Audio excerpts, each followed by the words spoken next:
Learn, the only podcast with a fucking idiot in a propeller hat. Thank you guys for showing up. The only one?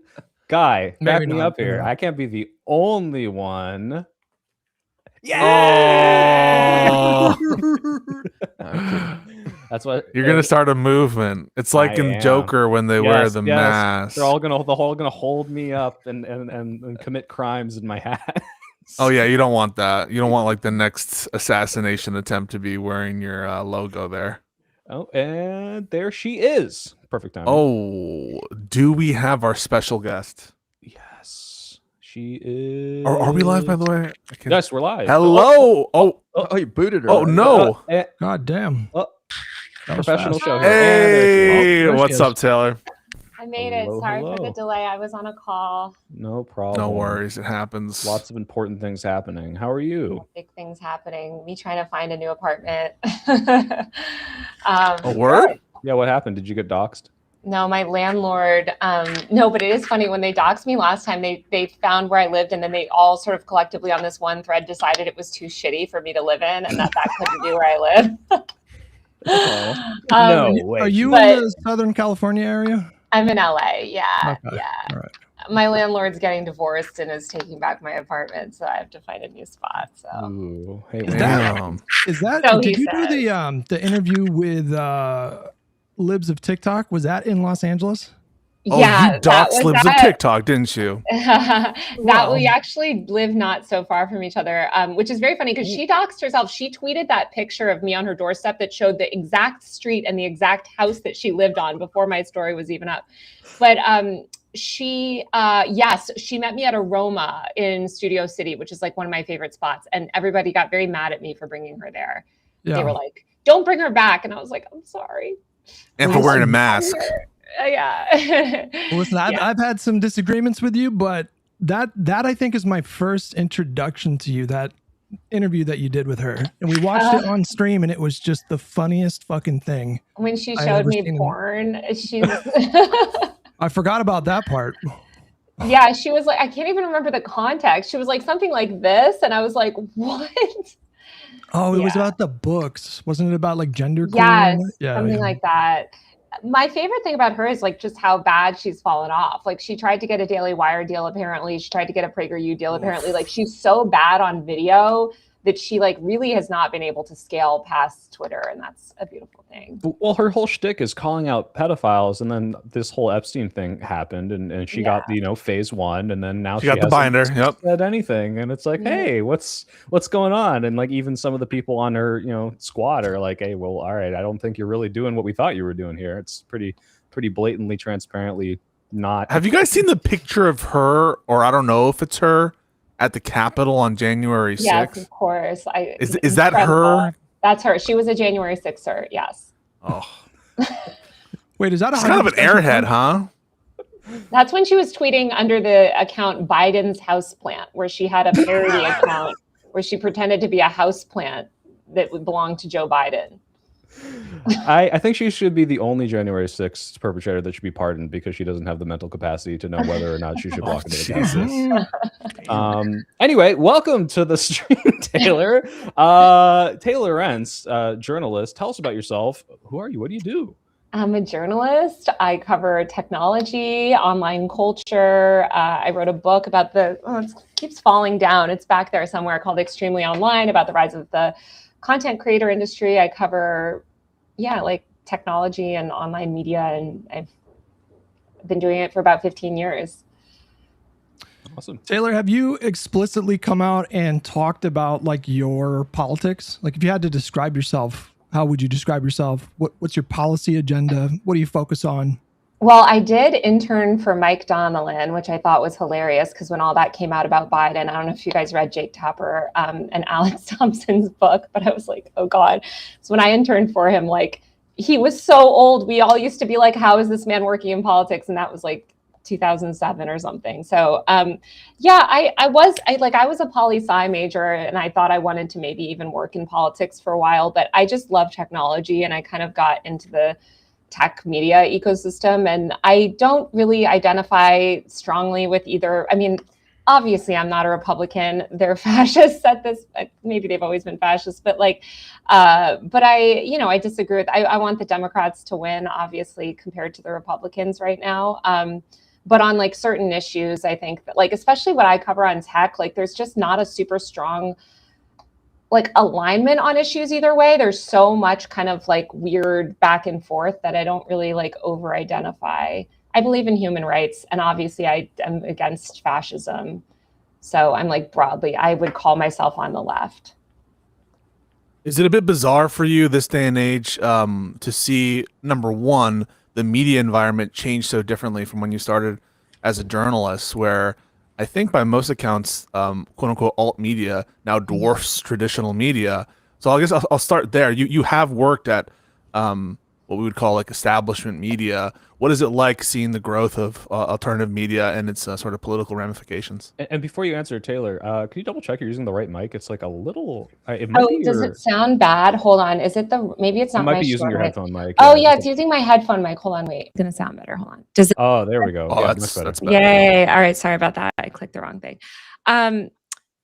I love the rise of all. I mean, this is I love this. I love it. I think it's a really good thing for the media to be. I started as a blogger, very much of like the millennial blogger generation, and I think so many of us, pretty much everyone in my like class of millennial bloggers, ended up in traditional media because that was really the only pathway. You couldn't make a living independently back then the same way that you can now. But I think it's really good to have like a robust and diverse media ecosystem. And I don't think you always get that diversity of perspectives in the mainstream media. So I think it's great to like have mainstream media exist. I don't want to see like all investigative journalism go away, but I do like that things are kind of that we see a lot more like sort of niche media, things like Migrant Insider, a great Substack by this phenomenal journalist who's the only Capitol Hill reporter that files every single day on issues affecting immigration. He's broken some major stories, like that type of niche beat and niche audience. Like there wasn't really a business model for it in the olden days. So I'm pretty for it. It's obviously led to a lot of problems though, and I think that like our sort of regulatory structure, especially around like political advertisements and stuff, is not caught up to the media environment that we have now. I think the promise of the internet in the late 2000s and that era was about sort of like decentralizing information. And so I remember feeling very optimistic about the young generation because, our parents and our grandparents and society just kind of broadly was able to, like frankly lie to us when we were kids. I'm pretty old. I'm like 43. And, we 43? didn't need, yeah, well, turning 43 pretty soon. Okay. But that's millennial. Like you're in the, like they were lying about the Iraq war to us all the time. They lied about a lot. But the new media, I think, I don't think I quite anticipated the problems that come with new media because I feel like the perverse sort of profit incentives for legacy media, that's a big problem, right? I mean, it does impact coverage, but there's a different problem of audience capture now with creators. And these creators, like we'll say like Tim Pool or whatever, they don't have any editors that are fact checking them. They have no incentive to correct themselves if they make mistakes. Yes. In fact, they have perverse incentives to lie to their audience if they think it's going to get them more views. And so I don't know if that's like better or worse than the old model where you only had legacy media. Well, I would say that's not all content creators, right? I would say it's like, I think it's also, even just if you look politically, like that's a much bigger problem on the right, even than the left. Not to say that there isn't a huge amount of people on the left that also do that. I think it's across the board. But I think that part of the way that Trump got into power was leveraging people that, also, I'm sorry, it's so bright. For some reason, the sun is coming in like right now. I feel like it looks like I'm being raptured. It actually does that at the same time every day. It's gonna like move soon.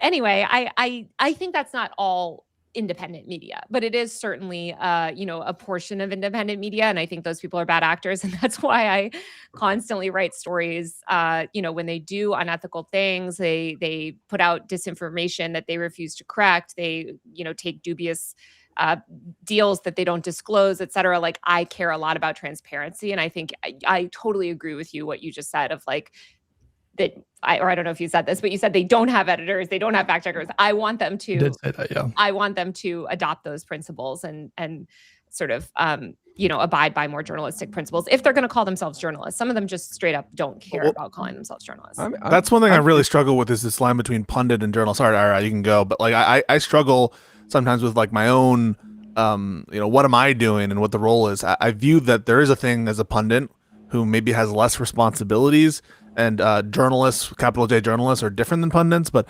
sometimes it can get really blurry, and it kind of confuses me about what standards, if any, apply to people who operate in the space. I think it's really incumbent on individual people to be transparent too, and say, like, here are my lines. Like, I've talked to some political creators that are like, listen, I'm overtly a political creator. I don't care. So I'm fine, taking XYZ money or doing this or going out and campaigning with specific candidates or whatever, because that's how I view myself. And they're transparent with the audience. I think where you get into things that bother me, at least, it's like when you pretend to be a journalist or you put independent journalist in your bio and then you're turning around and not abiding by basic journalistic principles. So I wish that audiences would ask harder questions of these people that they follow. A lot of times the audience doesn't even care. They'll just eat the slop, and I'm like, no, do you know what this person's background is? Do you know where they're getting their talking points? Do you know what is their funding structure like? What are their, and they're not very transparent about that. So yeah, I was like, oh wait, Guy, go ahead. Oh, I just want to ask, as somebody who follows the new media space much more closely than most people, how do you know who to trust when it comes to political opinions and who's grifting and who's telling the truth? What do you look for? Also, Guy, I have to say, I love your background. I used to have that in my dorm room. I had like all these like old political signs, and I love these. I think it's such a good, like, I've never seen it. It works very well as like a YouTube background. But anyway, you said, how do people know who to trust? Yeah, like how do you know who to trust? Because you follow this space more closely than most people. So I'm curious. I mean, I also think different people are trustworthy on different issues. You know what I mean? And I trust people to like give a thoughtful commentary on one thing and not the other. And I think a lot of times too, the problem is like we see people who are experts in one thing. This is why like I didn't go to Cuba when I was asked or whatever. I'm like, people don't need to hear me talking about like foreign policy and this way. Like, I'm a tech reporter. You know what I mean? So like I think there's a lot of like influencers, content creators feel a lot of pressure to kind of be experts on everything. And I think that it's a bad thing for audiences to view them that way. It's kind of unhealthy. But I guess I figure out who to trust because I look at their like principles. I look at how transparent they are. I also look at how willing they are to like have conversations. Like if they do fuck up or if they do get something wrong, like how willing is that person are they going to issue a correction? For instance, if they got something factually wrong, are they going to be transparent about their funding? Are they like operating in good faith and trying to get things right? And also, what are they an expert in? Are they pretending to be an expert in everything? Nobody really is, so it's kind of like, what is your niche and how willing are you to stray from that niche and start popping off about things that you don't know anything about? Okay. All right. Well, so structure of the show, I think we were going to get into some current events as we normally do. And then, of course, I don't know if you know this, but you did an article about this thing called Chorus, and I think someone wants to talk about it at some point. Oh, but my first, God. events, you were at the correspondence dinner. Do you want to talk about your experience? Oh, yeah. there? Yeah, How was I that? was at the like Politico CBS News pre-party. So the way that it works is like there's the main actual dinner in the ballroom, and then outside the ballroom around it in the Hilton, there's like all these like media parties, Washington Post, Bloomberg, Fox News, Wall Street Journal, all like pretty much every media company has like a party that's in the Hilton, that's in one of the rooms kind of like adjacent, like by the ballroom. So like when people are like, there's no security to walk in, it's because most of the journalists there are just going to these like parties around, and they're not going to sit through the actual correspondence dinner, especially this year with Trump. Some of them do, they go as part of work, but like most people that are at the Hilton that night are actually there for like these surrounding events, like the Puck whatever, they were doing something too. So I was there for that. So I was in the lobby shortly before that guy came, was trying to do the shooting, I was not in the ballroom. Conveniently, you were missing from the room when everything went down. I left actually to go to this party, this Substack party, which was at the Renwick, which was directly across from the White House. So as soon as I got there, the shooting had happened and we got locked because it's directly across the White House. The Secret Service locked us in the Renwick. And so we were all locked in the Renwick with Substack people, basically. With Michael Tracy about to beat you up. Yes, that was when the Michael Tracy, Jim Acosta. Oh, were you there for that? Yes, I did see that drama. So yeah, there was a lot of drama that night, but yeah, it was crazy and weird and stuff. I mean, the White House Correspondents' Dinner is like just a dumb thing that they do every year to. I think it's been so like devalued by now that it's like nobody takes it that seriously except like inside DC people maybe. But I mean, without it, we wouldn't have Trump, right? If Obama hadn't made those comments, maybe. So maybe is the predictor of our next president. We should see what happened at this last one. Shut it down. Yeah. Speaking of parties that you've been to, Taylor, and you can correct me if I'm wrong, was there a party for the quote unquote Cruel Kids Table magazine cover? Do you know what I'm talking about? Yeah, where it's like young. Yeah, so that was actually, that party was the TikTok party. So TikTok hosted this huge party the night before the election. Of course, this is when TikTok was still under threat of being banned. They actually were banned for like less than 24 hours that day. And so obviously you saw, the CEO of TikTok up with Trump during the inauguration. I was in DC covering the inauguration, specifically TikTok's lobbying. So I was at that TikTok party. Yeah. Well, because I want to connect that to something that happened at the White House Correspondents' Dinner, namely that Erica Kirk left in tears. And she is, this is the connection. She's also head of Turning Point USA. And there's this big conversation about, the future of the young right-wing party or the young conservative movement and what that's going to look like. And a lot of criticism in the aftermath of the White House Correspondents' assassination attempt. Erica Kirk has this video where she looks like Sonya Blade. She's wearing this it just doesn't seem like she's fitting with this like young conservative mold. You who've encountered right-wingers in the wild, both institutional right-wingers and young right-wingers, what's your take on the Erica Kirk of it all and whether or not you see any kind of direction for the future right-wing party? Well, there is a pathway for them. I've seen so many generations because I also covered Trump. I covered the first Trump election. I was at the Hilton the night of the 2016 election when Trump came out. I went to it was the Clinton people were at the Javits Center, and then the Hilton is where Trump had his party. And that night that Trump won in 2016, there were a few reporters, but it was mostly internet people. It was like forum admins, people that ran like big subreddits, like content creators, just weird like internet pilled people, and who also had the deplorable also the night before the 2016 inauguration, or January 2017. When Mike Cernovich got up and was like, we won, like we used the internet basically, or we used Twitter, to like put Trump in the White House. So I think that there's multiple generations of like right-wing young internet pilled people. And to me, Erica Kirk and Charlie Kirk represented the old version of them. Like it is very like she's out of touch and out of date. And I think the young ones resonate more with like Nick Fuentes and those types. She's too establishment. I think that like the appeal of Trump is that he's anti-establishment. And I think that you're just seeing this fracturing in the party. That's why Ben Shapiro's YouTube is like plummeting. It's like he's part of that generation of that like establishment mindset. So I think, oh, go ahead, Guy. Do you think Turning Point USA will be around in 5 years? Yeah, because they're backed by billionaires. So they're just going to astroturf it to death. It's never going to go away. I think there's some truth to what you're talking about. I think maybe Trump is now starting to become the establishment for a lot of people. He's heading into his, the halfway point of his second term here. But it's also just the case that I think when your party wins and you do political coverage and, your party's in charge, you're playing defense the whole time. It's rough. Like the party out of power, like the benefit of being out of power is you can just play full offense the whole time. And but not Candace and Tucker.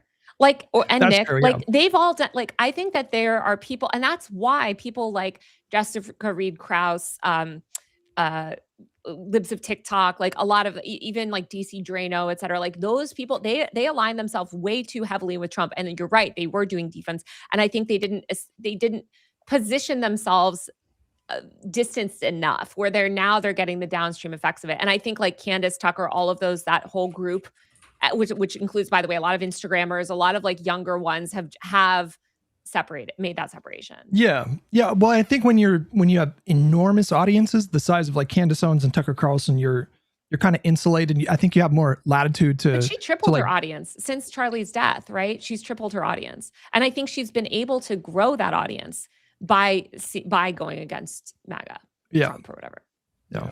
It's easier to get mad at the people in charge, which is why they were so flourishing when they were campaigning to say, look, they're fucking it all up. And then suddenly you give them the reins and you get these Dan Bongino, Kash Patel types, podcasters complaining about the establishment and these high level roles. And they're like, oh shit, I can't do this. So, but really, what is the it factor though? I wonder, because you describe Erica Kirk as establishment. And I guess in terms of vibes, I'd agree with you, but like, what is that that special sauce that gives someone like Candace Owens the ability to grow by 3 times, Tucker Carlson some insulation? Is it the ability to speak freely? Is it more mainstream appeal? What is it? I don't think they speak freely, but I think they pretend like they speak freely, and they pretend like they're willing to challenge Trump, frankly, in very specific ways. You'll note that, Tucker Carlson, for all he wants to talk about the genocide and all blah, blah, blah, blah.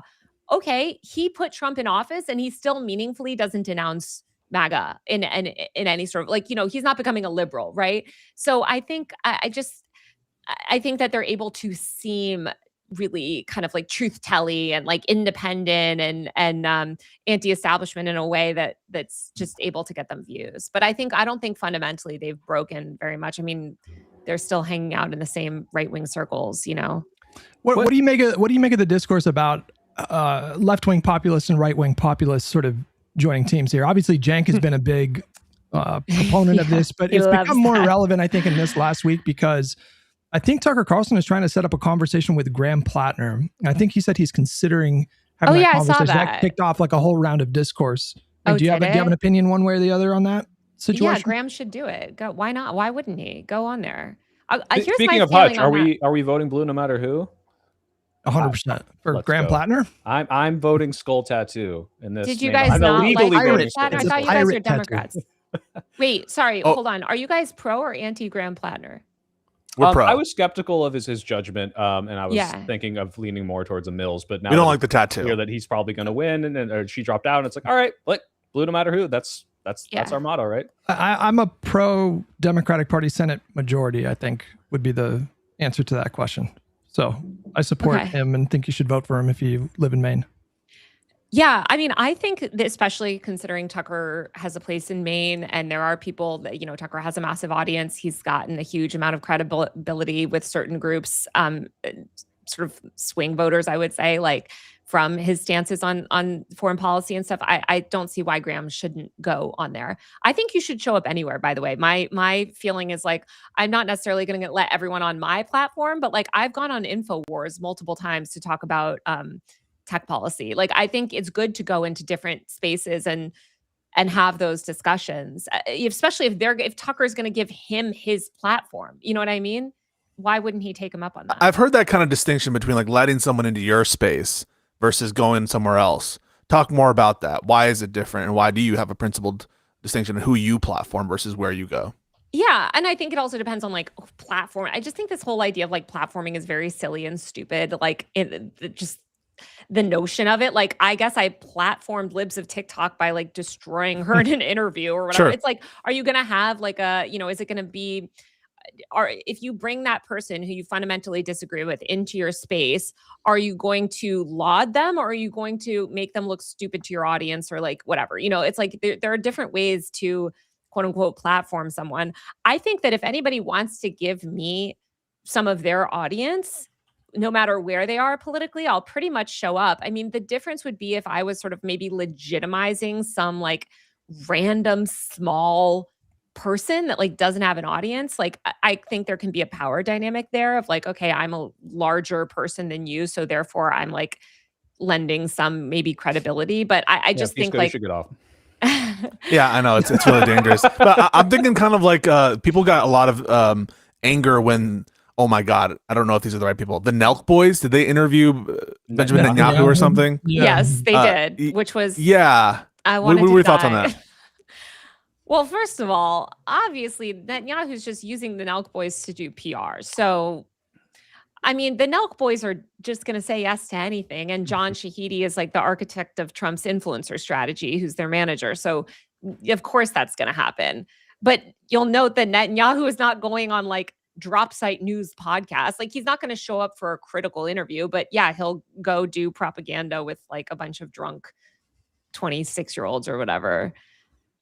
I mean, I think that was ultimately an unproductive interview. And then they were trying to do like PR cleanup where they were like calling up Sneeko and Hassan being like, And Myron Gaines. did we fuck up? Yeah. Oh, right. Myron. I mean, that should tell you everything about their knowledge of foreign policy. We should not listen to the Nelk boys on foreign policy. I can't believe I have to say that in 2026.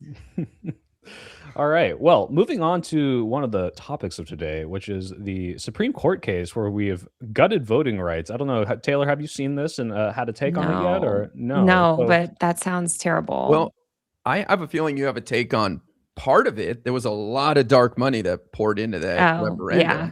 I've had a feeling. What are your thoughts on that? I mean, this is why we need transparency in the system. This is bad.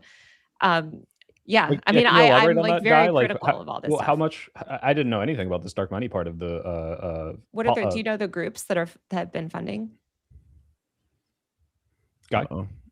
Oh, I don't know the exact groups, but I know the majority of money that was spent, like $90 million or whatever, was from dark money groups Yeah. Spent on a what, guy? What do you mean?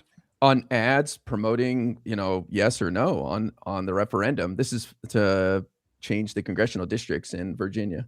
Oh, I was Oh, talking that. about the Supreme Okay. Court decision to allow all of these like congressional redistricting to happen, or to, I guess the ultimate Pisco, correct me if well- I'm wrong, essentially is saying it is now much harder to challenge potentially racial gerrymandering in any of these places based on their decision.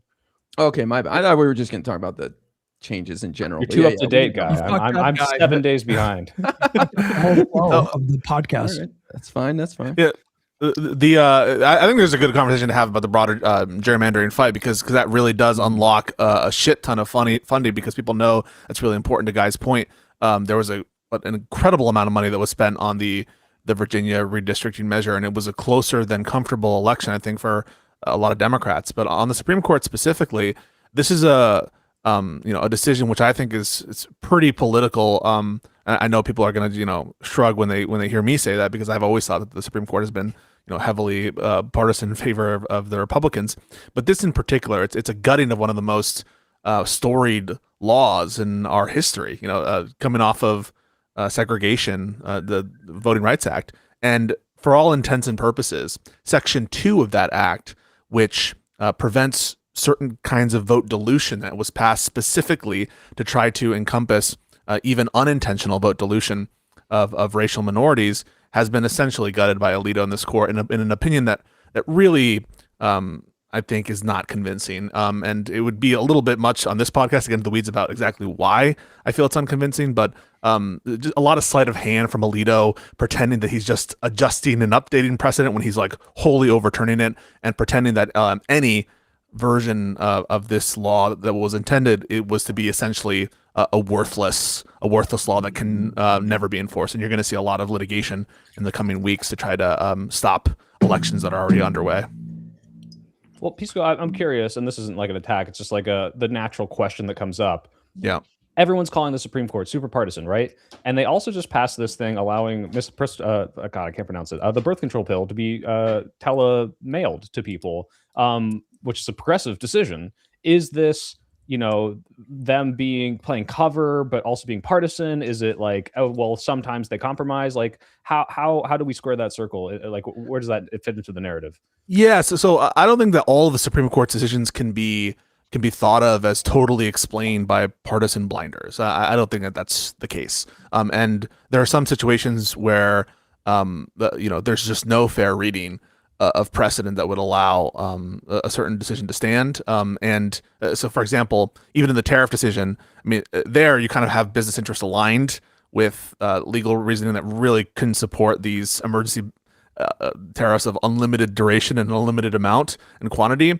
And so, in other words, I don't view the only metric and component the Supreme Court considers to be what benefits a particular party. I just think it's a very strong bias. And here you have an example of a building chipping away of the Voting Rights Act over the course of a decade plus, which seems ideologically rooted, where different issues that don't necessarily connect with each other, such as the Section 5 of the Voting Rights Act and certain aspects of constitutional racial gerrymandering, is being used, I think, to infect the court's precedent, which is otherwise clear that this kind of law is allowed under Section 2 of the 15th Amendment. So, in my opinion, like, you can't just say it's all explained by partisan bias, but you can look at the pattern here and the track record, and whenever there's an issue of enormous political consequence, like gerrymandering is, I think the court has put enough on its scale, and you can tell by how convincing the opinion is also. And if you read the majority opinion, it's not very convincing. Well, Taylor, try to rope you into this. Do you think we should expand the Supreme Court? Oh God, I have no idea. I did do my high school. You had to do like a big project, like a big research project, and I did it on the like FDR court packing plan from like the 30s or whatever that was.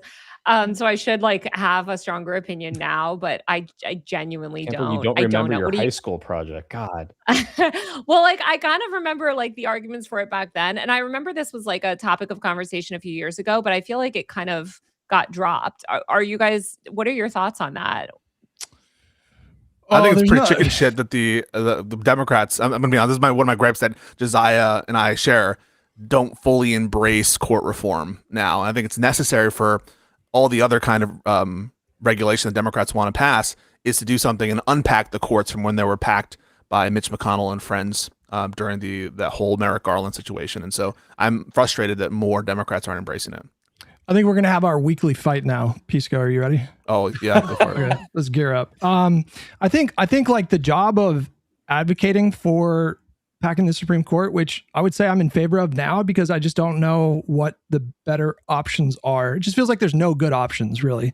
And this is like the least bad option. But I think it's up to the commentators and people outside of the actual like political apparatus to make that case, because to me, it's like if it were up to me, if I was like advising presidential candidates, I would say probably don't run on it and don't like signal in advance that you're going to do it. But if we get a trifecta in 2028, day one, push the Senate to scrap the filibuster and just start doing big things like ban partisan gerrymandering, do court reforms, etc. But you understand that, like, would you acknowledge that there's like some risk that might not be necessary with the like heads of the party actually running on that policy? Do I acknowledge that there's some risk? Yes, I acknowledge there's some risk. Yes, I do. Okay. Maybe it's just maybe the only difference of opinion is just how much risk there is versus. That was not a fight. No, like I acknowledge there's some risk. I think the question is like how important, how vital, how critical is a certain thing to your agenda, and court reform is critical to our agenda if we want to get anything of consequence passed in this century, in the next 4 or 5 years, and being able to do it quickly. And so, given that it's essential, right, just like getting rid of the filibuster is essential, we just need to start acclimating our constituencies to create the kind of arguments and structures in favor of this and make it an issue. Just like, by the way, Trump has made an issue out of the ballroom. That's something else that's a current event, is out of this whole chaos of the assassination attempt. Everyone's just talking about the ballroom. You have Ashley Sinclair, who, by the way, at some point we should invite to the podcast. Talking about how they should have her. Oh, do you have the 100%. Connect? Pisco's been asking for it. Yeah, I think we need to. But like, you see how they have these conversations behind the scenes, and maybe there's a nice dovetail into the chorus conversation at some point about what messaging to do, and they're all picking ballroom, and like, so there is a way, I think, to shift opinion, and maybe part of that is being like strategic about who takes the lead here. And okay, fine, I'm not going to make the most vulnerable representatives and senators be the ones to carry the flag here, but I think there needs to be some sort. Yeah, I wouldn't say it's about them. I would say it's more about like the candidate. So whoever the candidate's going to be, if it's AOC or Kamala or Newsom or whoever, I do think there's strategic value in hiding your power level on this particular issue, because What I don't want to do is to juice an electorate that's pretty depressed. Like the MAGA electorate right now is really depressed. Like we're seeing the turnout on the Democratic side versus the Republican side. It's really bleak for the Republican Party right now.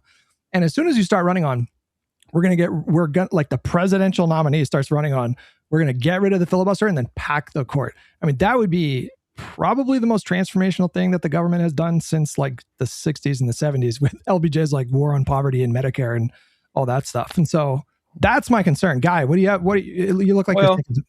I just don't think that people want to hear our leaders talking about getting rid of the filibuster right now. They want them focused on cost, like affordability and stuff like that. So I think that conversation will become much more relevant when Alito and Thomas bail out before the end of the year and Trump gets to nominate Emil Beauvais and Aileen Cannon to be on the Supreme Court. You can get a lot more people saying, okay, fuck this noise, but they've already packed the court. So I think it's just returning fire at this point if we do. But You're right, Hutch, you said it. Like first you got to get rid of the filibuster. That's going to be a big task alone.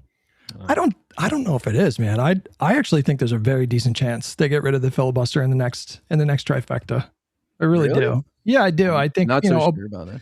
I don't know, man. Obama was on Brian Tyler Cohen's podcast just 2 weeks ago talking about how basically it needs to be done. And so I don't know. It'll be interesting to see if more pressure kind of mounts. I don't think it's going to be a topic that comes up a lot during this like midterm cycle, but as soon as we get into the next presidential cycle, which I think is going to begin like right after the midterms. I think they're going to start announcing in like December. I do think like that conversation needs to be had. And I think there's more kind of leeway to talk about the filibuster, but I just hedge a little bit on committing to packing the court. I mean, what do you think, Soy Pill? I kind of understand the risk of, hey, this could hurt our chances and invigorate them to say, look, they're about to become draconian and take everything away from you. Everything you ever feared is going to come true. But the thing is, they were going to do that anyway. And I'm not so sure that making them understand what even the filibuster is, like imagine explaining that to a MAGA voter. I don't think they'd want to vote for it because I don't think they'd get it. I don't think most people get it. And I don't think the MAGA voters are suddenly going to become this like even more cultish and loyal base because they're like, oh my God, like I now understand like civics and I'm going to like take my understanding of that and vote extra hard for the Republican Party. But I'm not convinced we shouldn't kill the filibuster if Dems take the Senate in the next year. Like if Dems take the Senate, why don't we just take the sting out of it and do it while Trump's in office? I agree with that for sure. And just hit him with a bunch of legislation that is actually popular. Who knows? Maybe do something good for the country. I mean, doubtful he'll pass it, but I mean, these kind of conversations I think are in the weeds anyway. In a way that like you guys are mentioning, people don't really care about as much as cost of living. That wasn't a fight. So maybe it wasn't really. We'll dovetail into the chorus thing. Well, Taylor, I don't know if you know before this. we get started, did you guys see that there is a job opening? So if you guys are big chorus defenders here, they're hiring. Oh shit! I applied after your article and they rejected me. So I don't know. To be in the program? Really? That's not fair. That's fucked up. Yeah, I was like more dark money.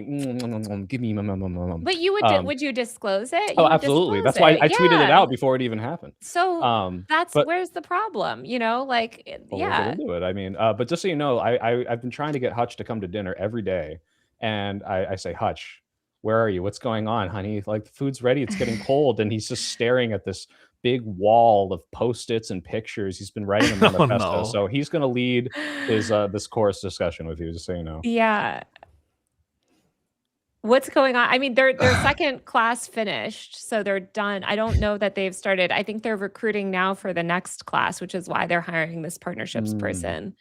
Well, I mean, I don't know. I don't want to focus on like the current sort of chorus stuff. I did want to talk about your article a little bit, if you don't mind. Sure. Let's do it. Why not, guys? I'll talk about it till the cows come home. It's so crazy to me that when I was in DC, I ran into someone from 1630, and she was like, "It's never gonna die," and I was like, "It's never gonna die. It's never gonna die." Well, listen, I think it would help the discussion. Well, first of all, I want to say like, I think your overall focus on transparency when it comes to money and politics, that is necessary journalism that needs to happen. And in fact, despite the issues that I have with your article, and we can dive into that, I did learn a lot about like dark money structures because your article made me look into it. And so I do think that there's a really vital role for journalists to be discussing this issue. And so, I appreciate you bringing attention to that. And I genuinely mean that. But I want to ask you just a few questions before we get into some other things here. What do you think is the crux of, like, if you had to describe the crux of your reporting in this Wired article, like what would you go with there? How would you describe it? It's like the main points. Yeah, I think the main point is basically like what I want people to walk away with, kind of what you just said, which is that like this massive, notorious dark money group is funding this program that influencers took part in that claimed to be journalists, and that these influencers basically were taking undisclosed political money while promoting political messaging. For instance, I think that let me just give an example. So I think that consumers and viewers, readers, whatever, right, like news consumers deserve the right to know if the person that they're receiving information from is, one, taking political money, and two, taking part in like messaging sessions, like getting, sort of information given to them by certain political interests or whatever, right? I think that they should know that.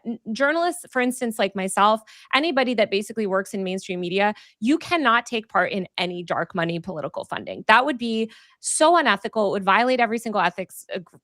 You could never do that and work in mainstream media. But I think the problem with influencers is that, listen, and I have friends in that program, but like some of them, it's like, whatever, they're political influencers. They don't feel like they have to disclose it. I think they should disclose it. But there are a lot of other people in those programs that are calling themselves journalists.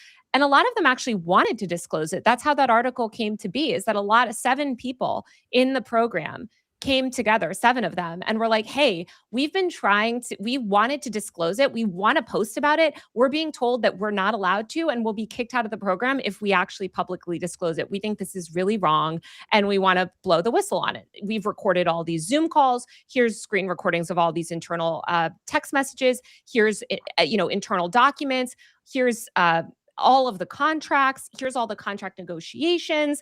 Here's all the internal guidance on what we're supposed to respond to, blah, blah, blah.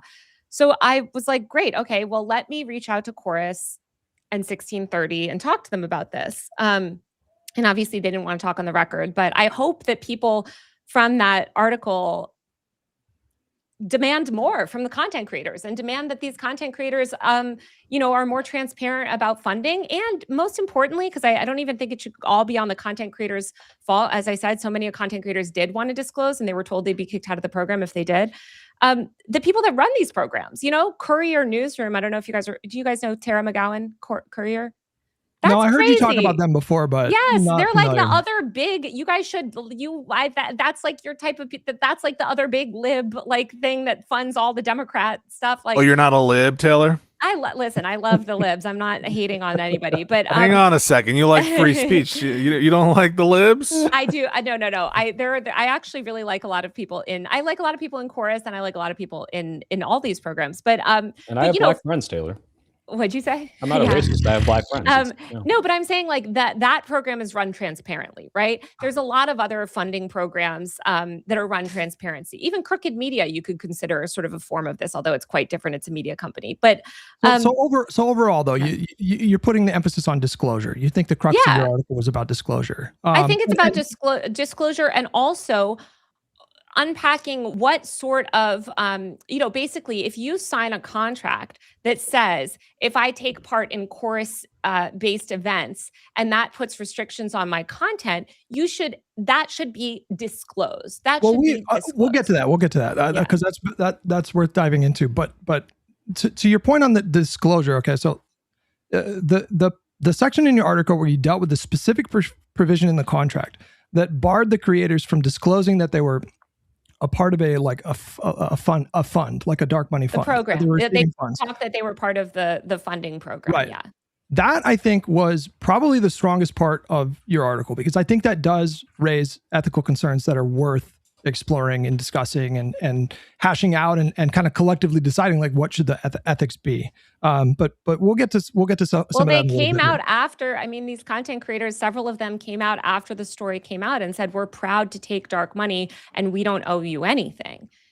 So I think that's the energy that some of these content creators have. And I think that's a huge disservice. I think if they start to play that game, they're going to lose. They're going to lose. Like that's not you have the disadvantage in that system. The right has significantly more dark money than the left will ever have. Well, let me ask, was it in writing that they couldn't disclose? I don't know. Yeah, it's in their contract. Yeah, it was in their contract. Yeah.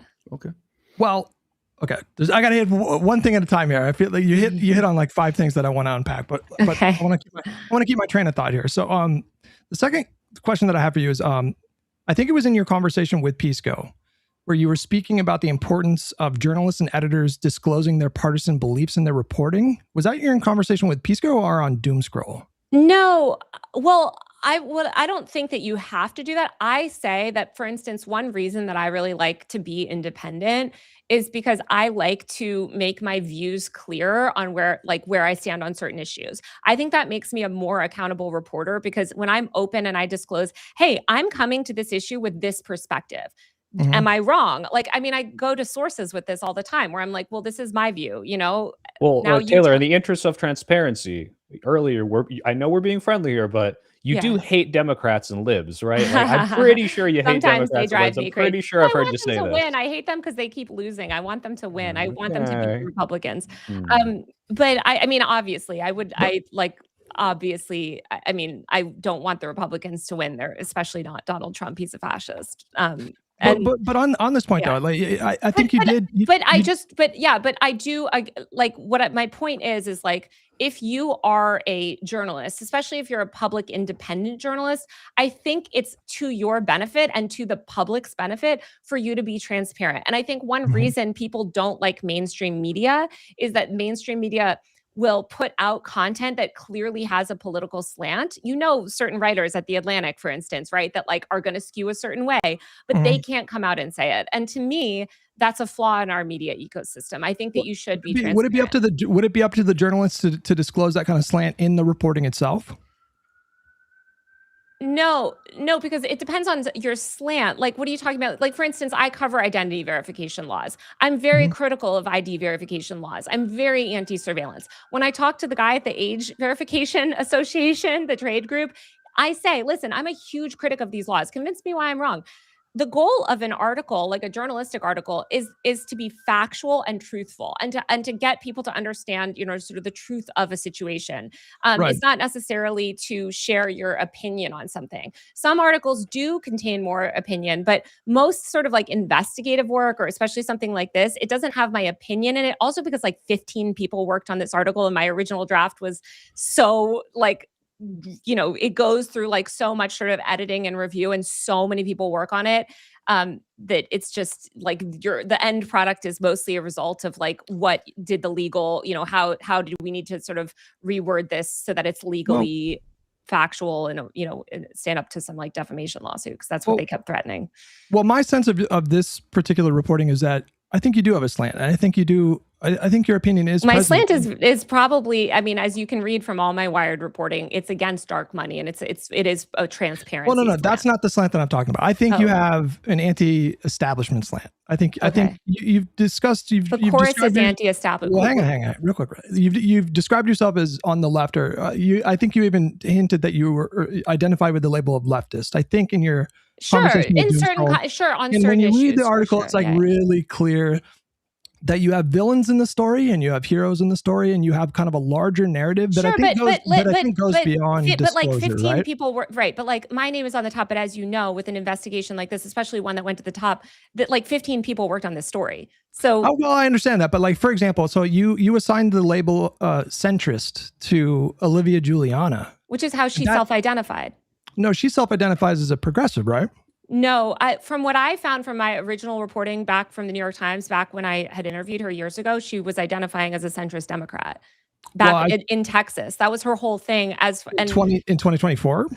Maybe it was whenever I spoke to her, which was quite a while ago. But just to be clear, she never took issue with that. She never reached out for a correction on that at all. We would have been happy to, like, if she had. I mean, nonetheless, that is an opinion, right? Subjective. It's a very subjective label. No, it was how she. Well, first of all, I think we can correctly identify people's political sort of affiliations. For instance, if correct me if I'm wrong on Olivia Juliana, and Olivia Juliana works for Chorus, but she her whole thing was that she was a Democrat in Texas, right? Who had done a lot of work with like reproductive justice. Yeah, right. So she focuses on abortion, LGBTQ plus, climate, voting rights. When I look at these sort of policy priorities, that does not strike me as when I think of a centrist, I think of Joe Manchin. Okay.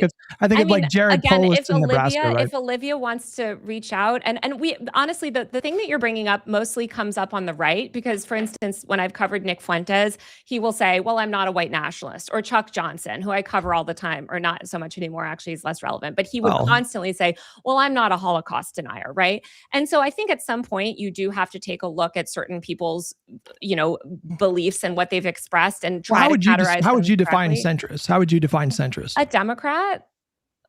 A Democrat that's probably middle of the road, like a middle of the road Democrat, like a Democrat that could operate in a red state probably, and a blue state maybe equal, like somebody that's sort very of broad though. That's a very, very broad. Well, it's kind of like the centrism itself. Like as I think about and sit here, there's a kind of identified more Schumer-oriented Democrat, more moderate Democrat associated with a centrist label. Well, and it is kind of vague, right? It's a kind of vague but term. Also, like, I wouldn't say that the chorus, chorus has made content with Schumer. Like, I guess I would say it's a very vague term. It's probably the most broad term, because I don't think we want to get it again, like, too specific. The important thing here, Taylor, is to Hutch's point, based on, and I found this when I read your article too. You use centrist as like a pejorative, right?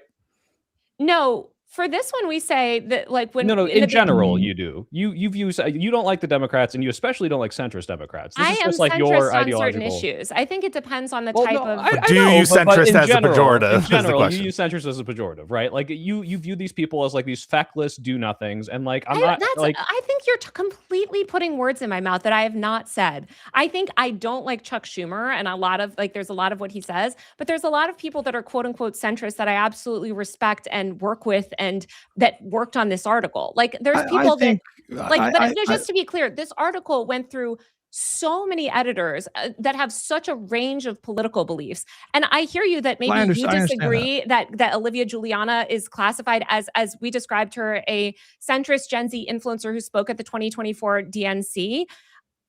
I think when you look at her, issue with that, and that's beside the point. I mean, whether or not she disputed it, I think if most people. Well, hang on, just let me real quick. I'm not trying to cut you off very much. So just let me say. Okay, sorry. I think if like a reasonable person went to Olivia Juliana's feed and they saw her policy priorities, I think that they would colloquially understand her to be just sort of like a standard Gen Z progressive Democrat who's focused on progressive issues. Is also the reason progressive has come up so much, and somebody was trying to get me to write a story about this recently, which I was like, this is not really my beat, is because so many people have tried to replace the word centrist with progressive, and this has been like a thing that influencers were actually given. This is totally separate from my story, and this is like something else. Maybe I'll write about it. I don't know. Probably not. But there is an effort as certain words become stigmatized or have negative, maybe you're saying this has like a negative view with some people, they're trying to use other words. So you see them use the word progressive instead of centrist, or the word whatever. No. I'm not talking about self-assigned labels. I mean, I think most people would look at her policy proposals and think, okay, that's just. What do you think about Biden, Hutch? I mean, let's be honest, right? Like, so if Biden were described as a centrist Democrat, Olivia Juliana was a Biden dead ender, so she absolutely is a Biden Democrat. That does not. No. Would you describe Biden as AOC, hang on, yes, AOC and Bernie were Biden dead exactly, yes. AOC and Bernie Sanders I would describe them as Democrat. I guess they're not. AOC they're progressives, right? They're progressives, right? That doesn't make them as centrist. I would call them democratic socialists, right? Well, listen, if you had to choose between progressive and centrist to describe AOC and Bernie, what would you choose?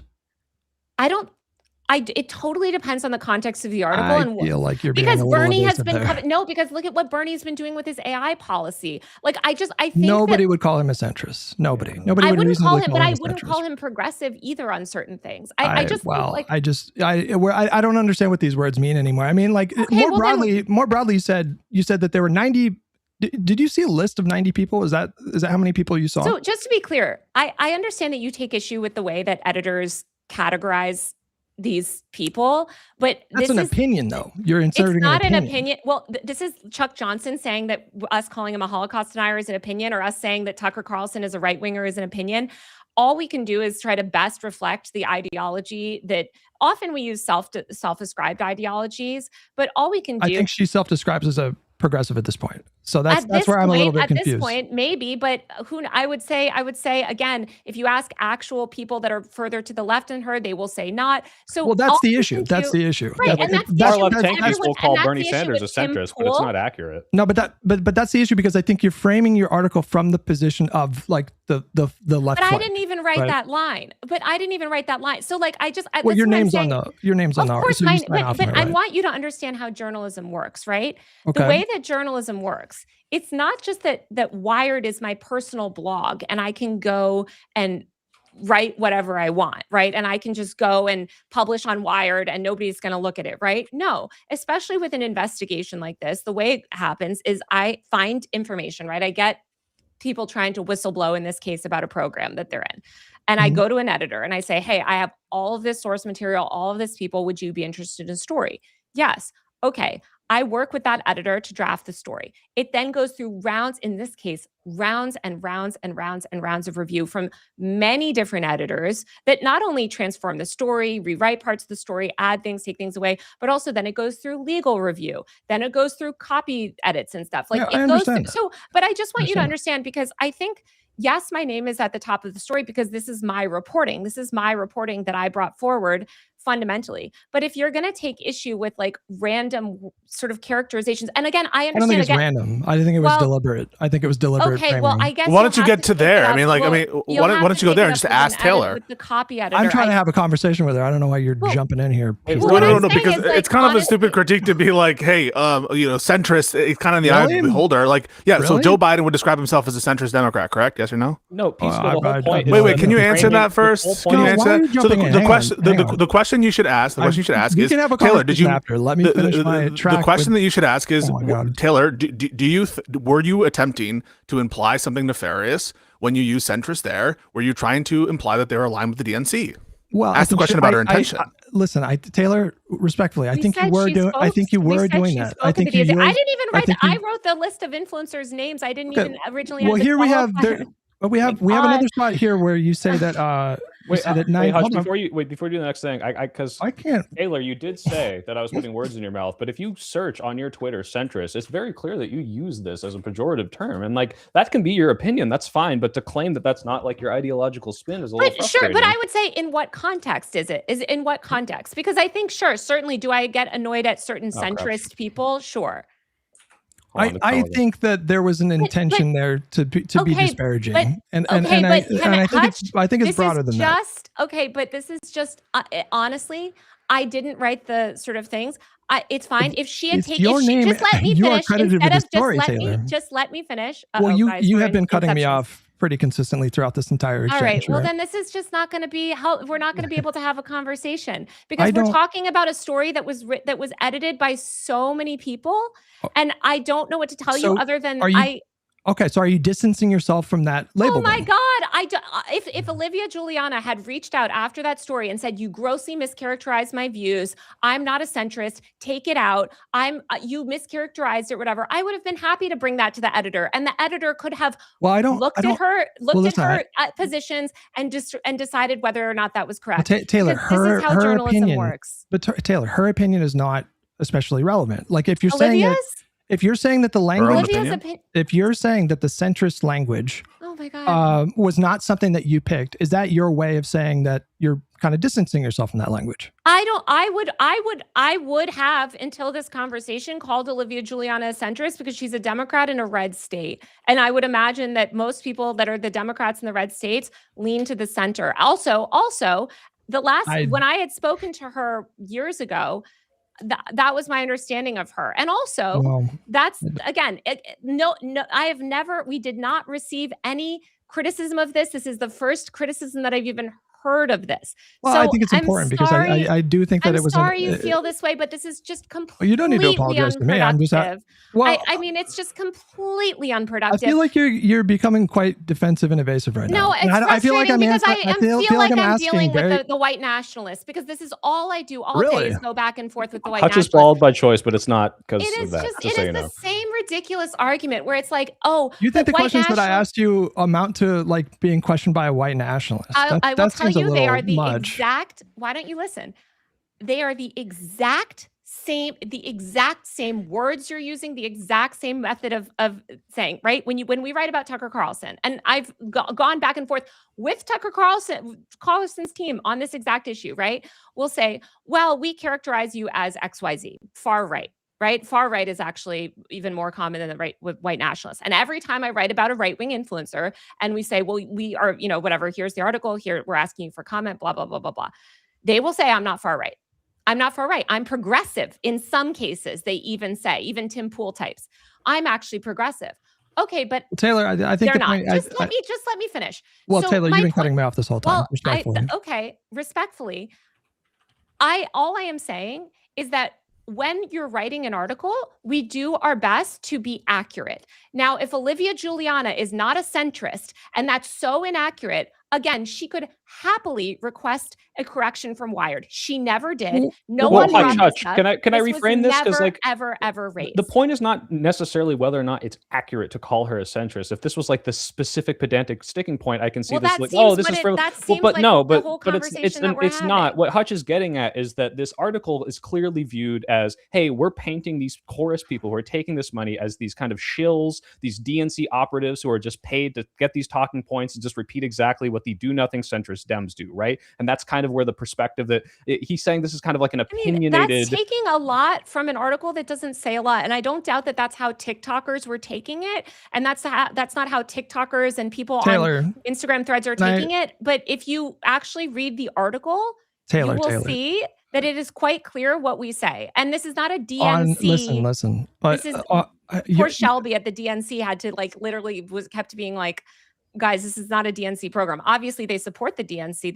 But the DNC has its own influencer program. On August 27th, you tweeted, the 90 influencers involved appear to be primarily centrist, pro-DNC, yes, who have not spoken about Palestine, are pro-Israel.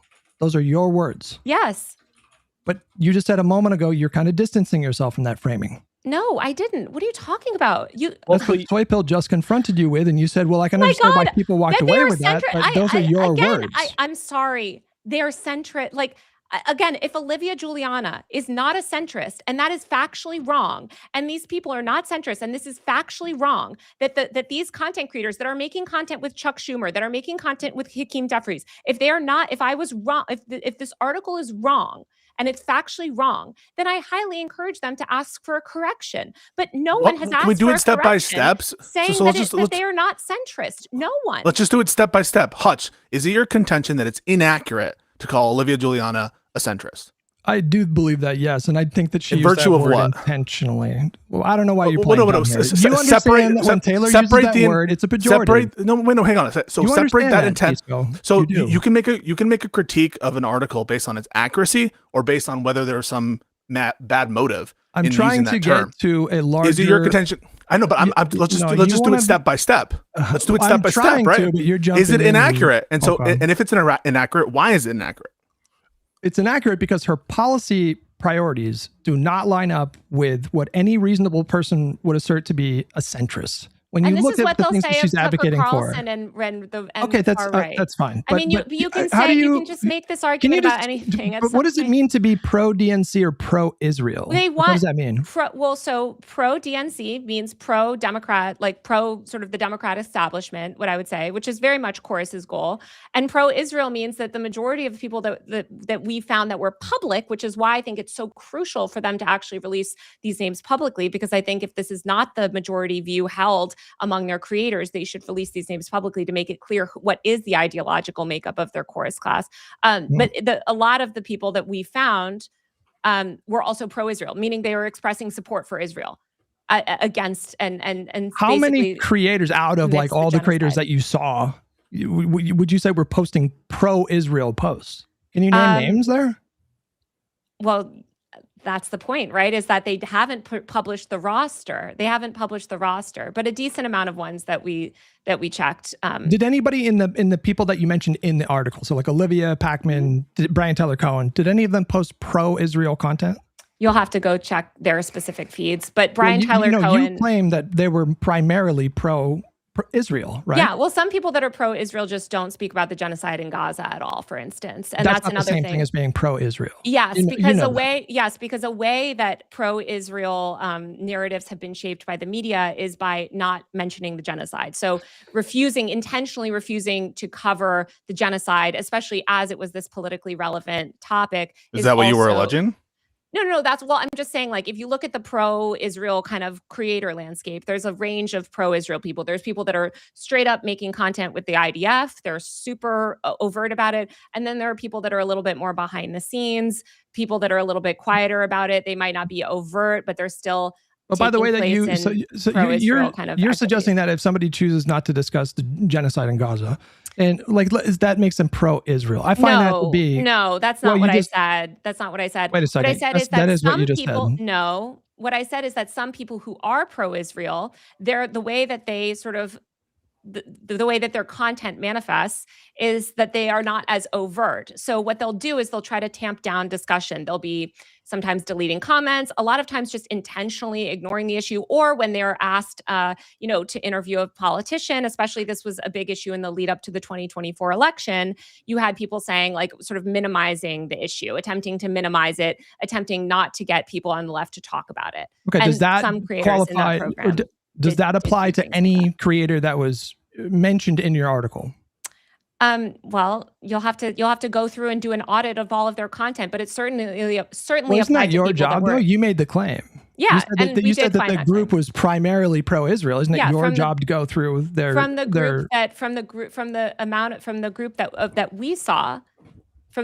of creators that we saw, that was a common theme. But that wasn't necessarily a... you didn't say a common theme. You said they were primarily pro-Israel. Yeah, from the group of creators that we saw, that we were evaluating. So I'll ask again, was anybody that you mentioned in your article someone that you would say was pro-Israel? Well, you'll have to go look at the article and figure that out for yourself based on the creators. Wait, I'm speaking with you. I don't understand. But we're not going to... There's a lot of creators that we spoke to for this article that we know are in chorus that weren't mentioned in the article. I'm just asking you if anyone in your article you consider to be pro-Israel. Well, I don't know. You'll have to, I really don't. I don't remember which creators that we named and didn't name off the top of our head, but I think you can just go and look at them and frankly ask the creators themselves. That's a great thing to do. I just don't know why you would say that 90 influencers were primarily pro-Israel, but you can't name a single No. We said 90. We said the creators that we were able to suss out as being part of the program. So one thing that we asked, is for them to publish a roster so that people could take a broader look. Maybe this is just a section, right? Maybe this is just a small section that so it could be an unrepresentative section. Exactly. It could be a totally unrepresentative section. They could have. But what was the methodology to decipher whether they're pro-Israel? Was it mostly whether their own statements or whether they had shown up in other influencer, like pro sort of Israel influencer efforts broadly. I mean, there are people also that I've talked to in this program that identify as Zionists privately and don't want to identify as a Zionist publicly. So I'm not trying to put specific creators on blast. I actually don't think that being pro or anti-Israel was ever something that was necessarily something that would get you in or out of chorus at all, but it clearly is that's useful to clear up. So yeah, as you sit here, I said that after the story went up too. Yeah, go ahead, Hutch. But in your conversation on Current Affair, you did absolutely buy into the manufacturing logic that those hosts were presenting, which they were saying that they were heavily suggesting that the creators that were invited into chorus were chosen because they were not speaking up about Gaza. So you're talking about a guy that used to work for Brian Tyler Cohen, who was working. No, I understand that, but you agreed with that framing. For David Pakman. Well, listen, I'm not going to disagree with whatever he wants to say was his experience working for David Pakman, one of the leaders of Chorus. This is his former producer. He was commenting on your reporting. He was going beyond his experience, and he was suggesting that Chorus was choosing creators because they were not speaking up about Israel. He said that he was told when he worked for David Pakman that they were not supposed to be overt about the Israel stuff. No, and you can go back and listen to that and take issue with that. But he worked for David Pakman. I'm not going to argue with him working for David Pakman. Taylor, he was speaking about your reporting. They were characterizing in the context of his job, he worked for David Pakman. He was David Pakman's producer, so he would know better than anyone whether David Pakman, what his boundaries were around issues related to Israel and what sort of content they wanted to put up. He would know. He was literally David Pakman's producer, so he knows a lot better than I do. He has a lot more visibility into David Pakman's content than I do. I think you're being evasive again, because I'm not talking about his experience. I'm talking about his characterization of your reporting. Well, his characterization is shaped by his experience, which he has a lot more of than I do. But you bolstered that suggestion of manufacturing consent about this issue in Gaza. I'm gonna again defer you to him. He actually worked for David Pakman, so you agreed with the framing, Taylor. You agreed with the framing when they were having that conversation. He worked for David Pakman. So if he says that these were the lines that David Pakman drove when he worked for him, and that David Pakman told him this, and he had visibility not into just David Pakman, but all these sort of people that David Pakman worked with, I am going to listen to him, because again, he's a primary source. Okay. Another part of your reporting referred to an older article that you wrote, I think a few months before this Chorus one. And you had described a 2024 situation where the Biden administration was, your quote was, snubbing creators who had lightly criticized Biden. Do you remember saying that? I think you're talking about my Washington Post article when I wrote about the Biden administration effectively blacklisting content creators. Right. Yeah. Yeah. And in your Wired article about Chorus, you described that as the Biden. You said in 2024, President Joe Biden's White House snubbed several prominent content creators after they lightly criticized the administration over its policies on climate change, COVID, Gaza, and the TikTok ban. Yes. Yeah, they did. Okay. Yeah. My issue with that is the word lightly, because I actually clicked on that article and I looked up the creators that you mentioned in that article.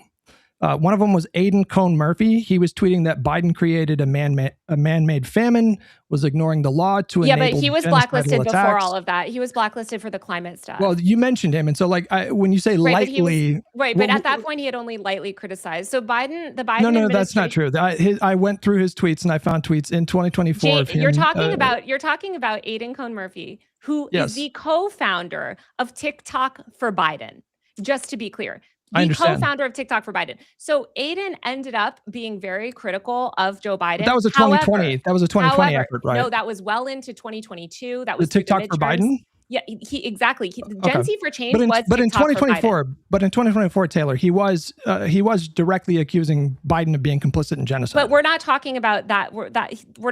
He's speaking, by the way, as a member of Gen Z for Change, and he's talking about the evolution of TikTok for Biden through Gen Z for Change. And part of the reason why TikTok for Biden became Gen Z for Change, and part of the reason why there was this whole evolution, is because Biden's digital, whoever was in charge of sort of digital press there, was blacklisting creators that were even just lightly critical. And I'm not saying that Aidan creators were not lightly criticizing Biden. Maybe Aidan eventually was not, but it wasn't just him. There was also Elise Joshi. She made similar accusations. She accused the Biden administration of being complicit in genocide, right? No. But Elise wasn't banned for any of that. It was the climate stuff. This was the climate stuff, and for COVID. So this is all back in. No, this is all back in 2022, 2023, even 2021, when Biden started to say, hey, COVID is over, everybody get back to work. A lot of disability justice activists, a lot of climate activists were lightly being like, hey, well, what about this? What about these promises that you made, right? Okay. Khalil Green. In your Chorus article, you do reference that several creators were snubbed for lightly criticizing him, and then when I click on the hyperlink, the creators that you did mention, they were not lightly criticizing. Well, Biden, because those are some of the people that we quoted as giving sort of expert commentary on that on that fracturing, which is again quoting Aidan, the founder of TikTok for Biden, talking about Gen Z for Change.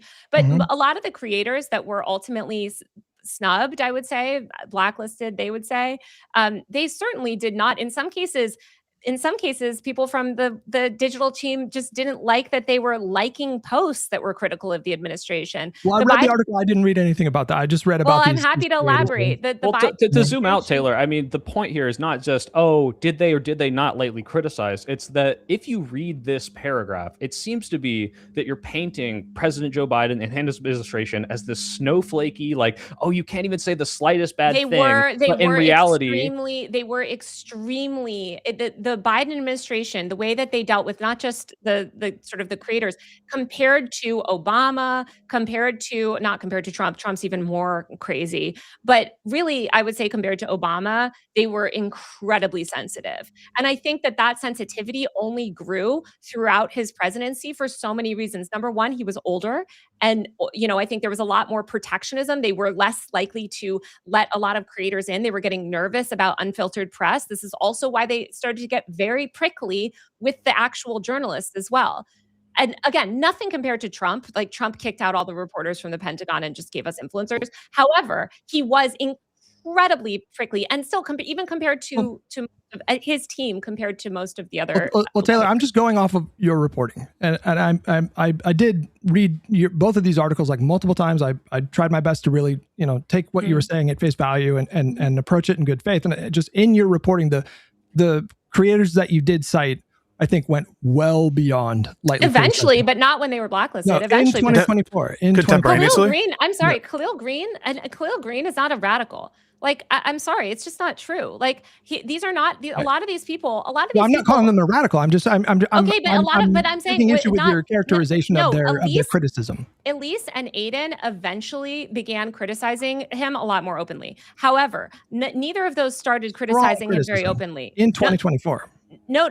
Okay, but neither of them were doing that when they got blacklisted. And Khalil Green has never come out and been some sort of aggressive critic of the Biden administration. What was the timeline for when they got blacklisted? Do you remember when that happened? Between 2020 and 2024, it's sort of throughout that whole time period, because it was COVID, it was climate, it was Gaza eventually. Okay, it was student. The examples that you gave, they were not light criticisms when I read this. So. Well, COVID, a lot of this was also them trying to do stuff behind the scenes. I mean, these were people that, and not just them, by the way, this was dozens of content creators had this experience, and journalists as well had this experience throughout the Biden administration. You can read about it in Alex Thompson's great book. The Biden administration was they became more and more intense about restricting access to the administration, restricting access to press, they for good reason. Now we know why, but it is a fact.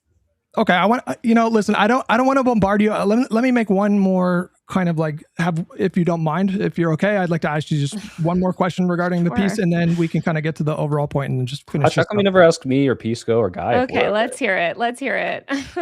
So the part of your reporting that I think is the weakest, the most vulnerable to attack, is your characterization of the contract language, specifically when you talked about the contract required chorus creators to funnel booking appearances through chorus. They had to get express authorization before they what was it, put up content or set up interviews, this kind of a thing. No, they had to leverage the chorus newsroom when they were making when they were booking appearances in the contract. That's what it said.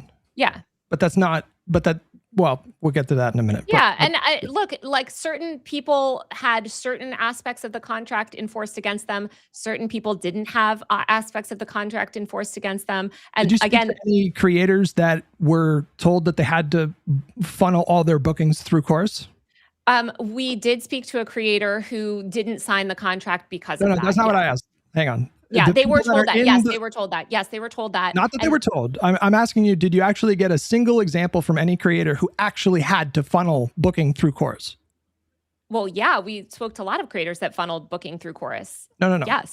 Hang on. I'm asking you, did you talk to anyone that told you that all of the bookings that they did had to go through chorus? we spoke to a creator who was told that all of the bookings that they had to do were, sorry, if they wanted to do bookings, it would have to be filtered through Chorus. And so he chose not to take that. Just let me finish. Why don't you let me finish? You're not answering my question. I am answering your question. You're not. I'm asking you in practice, did you have a single example of a creator who told you that Chorus in practice told them they had to funnel everything through Chorus? Yes. Can you? What you just described was not that. So could you? Well, I'm trying to give you additional context, but you don't want it. No, I do, but you're not answering my question. I just answered your question. Yes.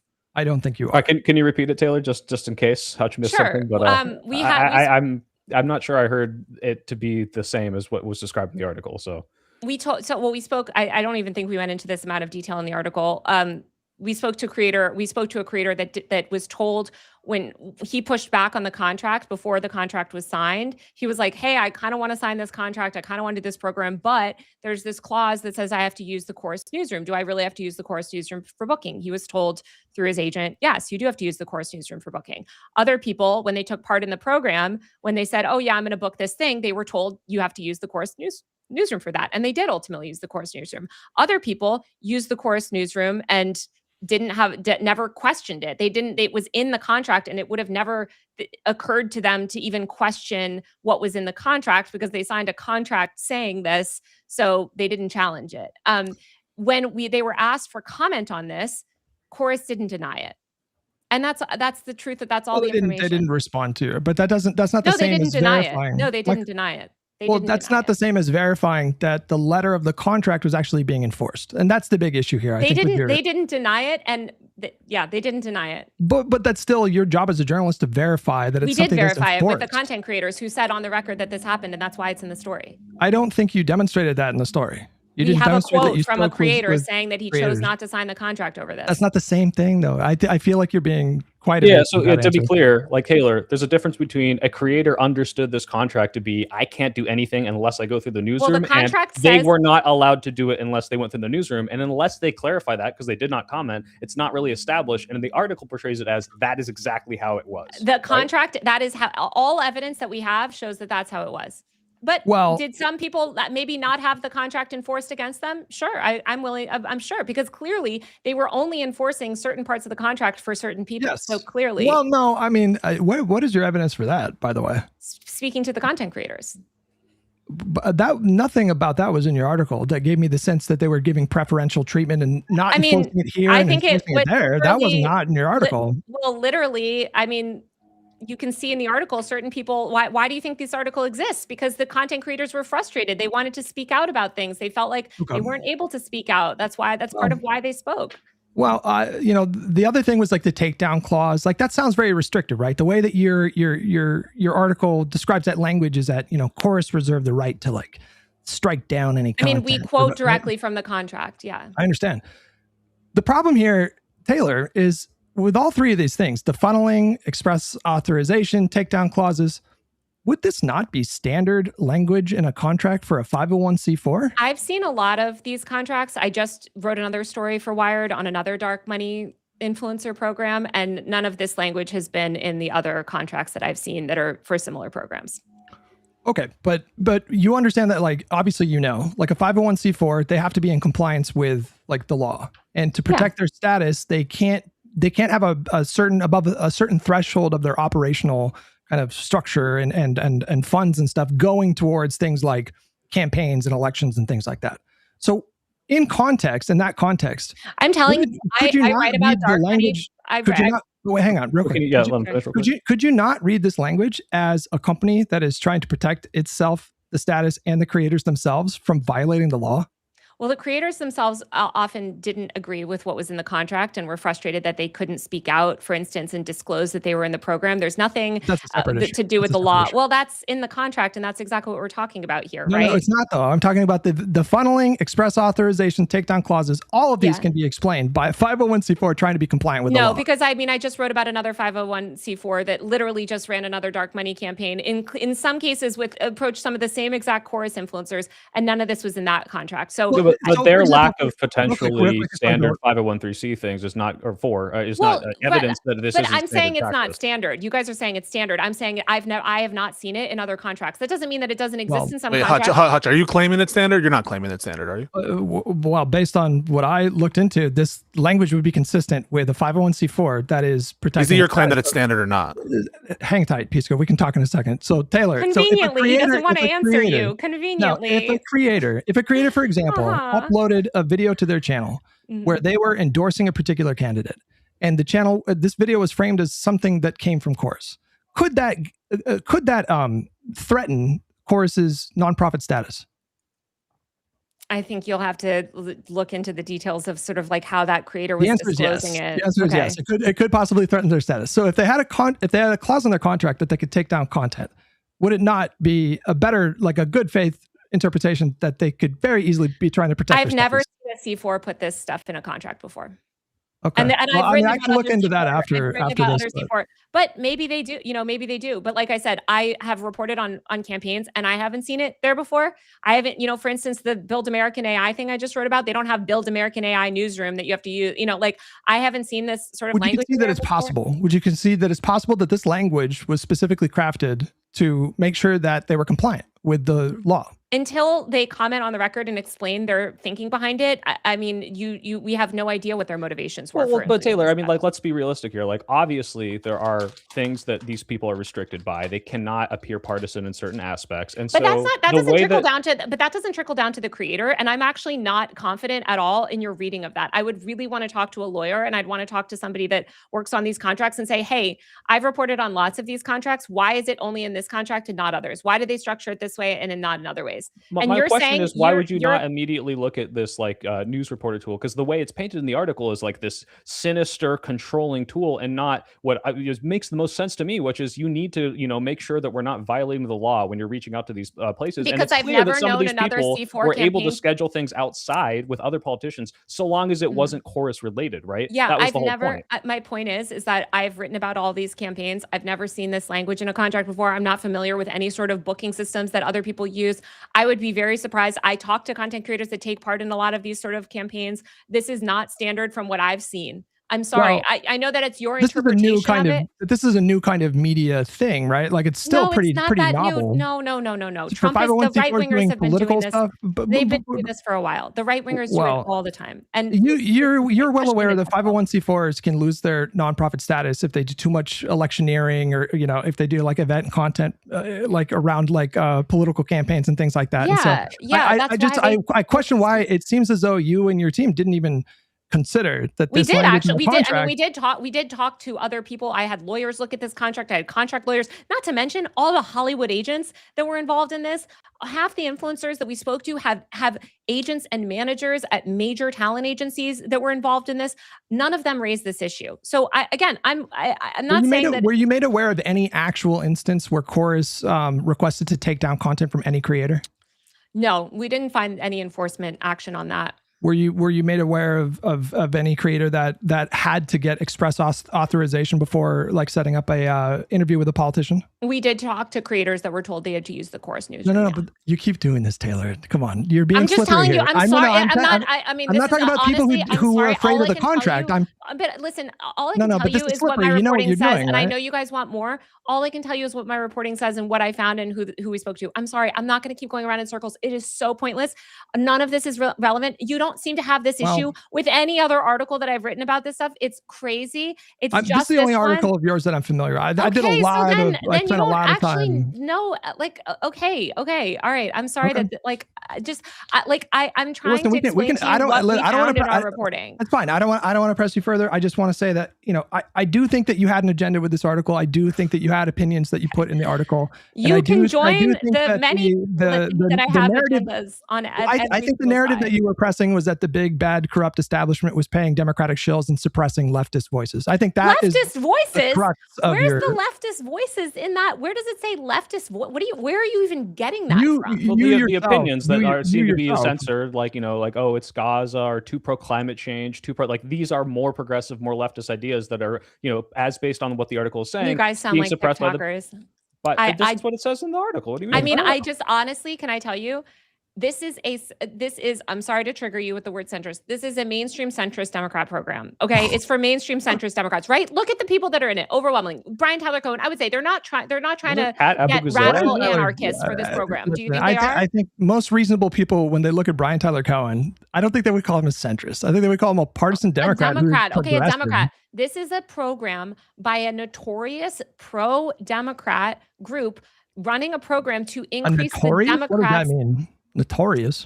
Well, 1630 fund is pretty notorious. It's a pretty big deal. I mean, it's a huge. We're talking about 1630, or we're talking of course. 1630, which is the funder behind all of it, right? I understand the difference. 1630 is a notorious dark money group. It is literally the liberal answer to the Koch network. I mean, it's very well known. They do a lot of work in the Democrat space. Listen, that's a separate conversation about about like should Democrats do any kind of dark money stuff while this is the letter of the law because of Citizens United. Sure. Who cares? But we can debate it. But I'm just saying, like, you guys have this thing, like I have to say, it really annoys me, I guess, because like, I think it's very revealing that you don't engage with most of my work. Wait a second. I don't need to familiarize myself with your entire body of work to critique this article, Taylor. Well, I think that the fact that you have only engaged with my work through tweets and through this article has given you a view of things that I would argue is Taylor, you can't throw that at me. I like your pro-privacy or anti-privacy law or pro-privacy laws. I like your okay, but like this is crazy stuff, that so, like, I have the same beef. But I Taylor, I saw you making claims about these people. You said that out of the 90 creators, they're primarily pro-Israel. The ones that we found. That's a pretty big claim, but you couldn't name anybody. That's I'm not going to put them out. I'm not going to. We didn't name the majority of content creators that we found in the program. We didn't name. Of the ones that you named in the article, you couldn't name a single one that was pro-Israel. I know that's now who's twisting the words. I said you'll have to go through and ask. I don't even remember which creators we named in the article, but you can go through in the ones we did, and you can ask them their stance on Israel. No, but this is your words. You said that they were primarily pro-Israel, and of all the people you named in the article, you can't give me one. That's bizarre. Okay, go ask them. Go ask them then. Go ask them. I don't know what to tell you. I'm asking you. You did reporting on them. It doesn't say anything about Israel in the article. I don't know what to tell you. That was your commentary. He's referring to your tweet on the 27th. Yeah, and that's my tweet, and I'm not gonna list out the influencers that are not even named in our piece in a tweet. I'm giving commentary on my article. You can read the article all you want. I don't know what to tell you. You guys seem. It's crazy to me. What is so crazy to me about all of this is that for whatever reason, this these random people like you, this Destiny person, it's like they are like they have all these issues with the article that like the 1630 fund doesn't have any issues with it. Even the chorus lawyers like don't. I'm have not asking about anybody else. I'm just reading. But it's just. But I understand, and I do my best. I really try to be an open book, and I really do. Like I go out of my way to engage with people like you that have questions. But at a certain point, I felt like I asked you good questions, and you got very evasive and frustrated with me. I would completely disagree with that characterization. I do not think that you're coming in good faith. I think that you have a clear view of it. I read that a lot. I looked into a lot of this stuff. I spent a lot of time on this. I didn't want to take that out of context. I think you probably have gone down a lot of wild goose chases on something that's pretty straightforward. Do you think influencers that use this, do you think that like left-wing commentators that use this article to push a narrative that these creators were being paid to be quiet about Israel, do you think that they were being irresponsible? I have said from the jump that Israel was never a qualification that we found. I'm asking you, do you think that it was irresponsible of them to do that? Well, as I just said, I'm answering you, and I'm sorry. I know you keep wanting me to say a specific string of words, and I'm just answering you as best as I can. I think it's a fair question because a lot of people that you're friendly with did push that narrative that they were being paid to be quiet about genocide, which I think is a really disgusting accusation. What I would say is that is that we don't know the ideological makeup, and I said this publicly since the article went up. We don't know the true ideological makeup of the entire cohort because. Why'd you say they're primarily centrist? Those are the people that we found. And as I have said from the beginning. There's 90 people. Oh my God. Again, if the ideological makeup of this program is different, this is an argument for why they should be transparent. Because right now, the people that we found do share certain ideology. They do share certain belief systems. And if there's this secret group of leftists or further to the right people or other libertarians or who knows what that is also being funded by this program, then I think it would behoove them to publish the roster, because right but now, until that comes out, Taylor, is it irresponsible for influencers to cast aspersions and just assume that I think influencers should be arguing for transparency and say, until but that's not what they're doing. So would it be irresponsible for them to just I think there's so much irresponsible stuff on TikTok, and I'm not going to litigate every single thing, but yes, of course they're being irresponsible. Of course there's people being irresponsible. However, that doesn't mean that I think that they're making baseless conclusions based on the very small amount of sort of view that they have into it. I'm sympathetic to the people that run the program. If they say, well, this is not representative, I would say, this is an argument for transparency, right? If you have this whole other class of content creators that are part of your program that have radically different beliefs than the content creators that were made public, then why can they still not come forward? Why can they still not publish their contract? Why can they still not speak out? Why are you still not publishing the roster? You would have to ask them, but the merits of your reporting are your own, and you're accountable for the things that you say. And when you say, you look at a list of 90 people and they're primarily centrist, and then 2 seconds ago you say, sorry, we don't really know I would say the ideological leanings. We do. No, first of all, the section of creators that we saw, they're pro-Democrat. They're pro, and I would call that centrist. Now there are also really just pro-Democrat. Really? Well, establishment. They're pro-establishment Democrat. We're not talking about radicals. You're talking about the radical. What does that people. mean?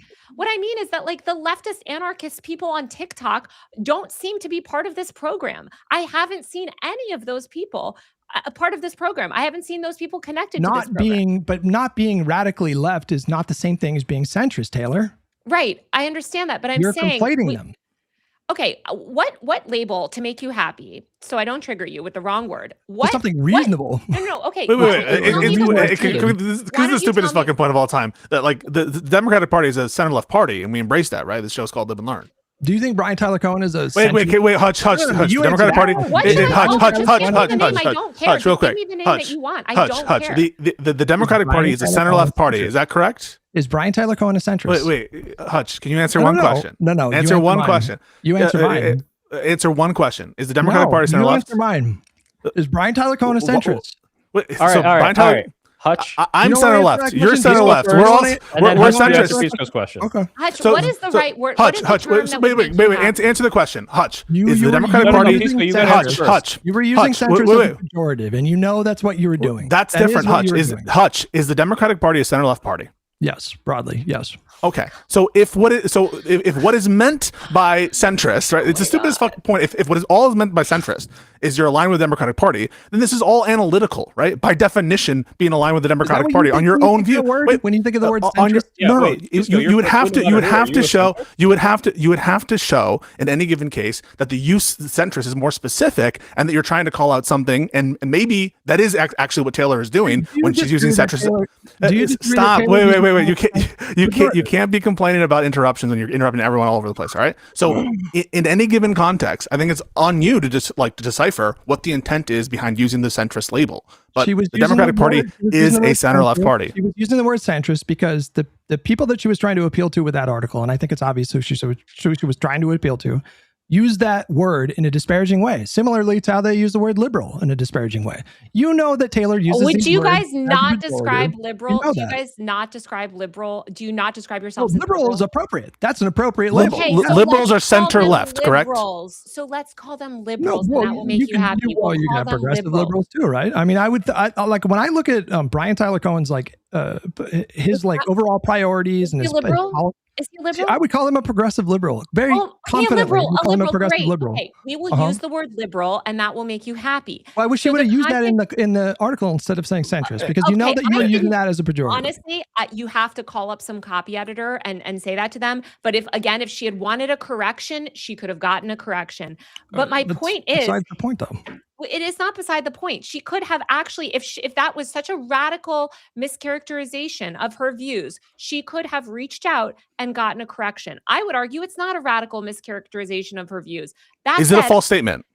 Right? Is it a false statement to call her centrist? I think that's the question. Is it inaccurate, Hutch? Is it an inaccurate statement in the article? Yes, I think it is. Yes. To call Livia Juliana centrist. It doesn't matter whether or not it's accurate. What matters is it is clear that calling but why can't accuracy absolutely matters. Like what is so hard about doing? Pisco, please listen to me real quick because you keep doing this. It's not about the accuracy of whether or not this person is a centrist. If everyone in a certain ideological camp calls these people centrist, it is clear that this is coming from a specific ideological perspective and not just this is objective reporting about I just whether don't think that the Wired articles, is it relevant the Wired editors are like out to get someone. We're literally just Putting trying to out to get. now I will use the word liberal. I will use the word liberal, and when I write about these people again, I will use the word liberal. I can promise you that. So that well, I think you were establishing. I'd like to respond to Soy Pill. Yeah. It's the potted plant's turn to talk. All right. So real quick on your on your point, Soy Pill, you say, well, in certain circles, this term can mean something else. I'm totally open to us having that discussion, but I think it's relevant to discuss whether the article is accurate first. That's a relevant thing to consider first. And then we can say, okay, some people might accurately describe her as a centrist, depending on your ideological point of view, and we can use this to frame what kind of ideology. To the extent that it's accurate, to the extent that it's accurate, it's trivial to observe that most content creators are centrist, because if all you mean by centrist is democratic aligned, then of course is going to be and then you can use that to say, well, who is calling all pro-Democrats centrist, and what kind of ideology is that? I think most Democrats are liberals. Are they not? Are they not liberal? Is the Democrat not the liberal party, guys? Liberal. We're not talking about the term liberal. But you said, but we're talking. Okay, centrist. You use that term. Use that term. It wasn't your editor in your tweet. You use that term. I use the term centrist all the time. I use the term centrist all the time. But I'm saying in a pejorative way. Anyone can search your Twitter feed and see when you use the word centrist. You could also say I use the term and you could search my Twitter feed for the term leftist. See what I have to say about the term leftist on my Twitter feed. And see if I'm being really nice about it. I will after this. I will. I'm please go do it right away. You'll see why. I think you use that language for a particular reason, Taylor. No, I use language. I am criticizing different political factions constantly, and you'll see. Please search the word leftist and see what I have to say about the leftists. Please search this word. In this story, you're establishing a cast of heroes and villains. That's what you're doing. Oh my God.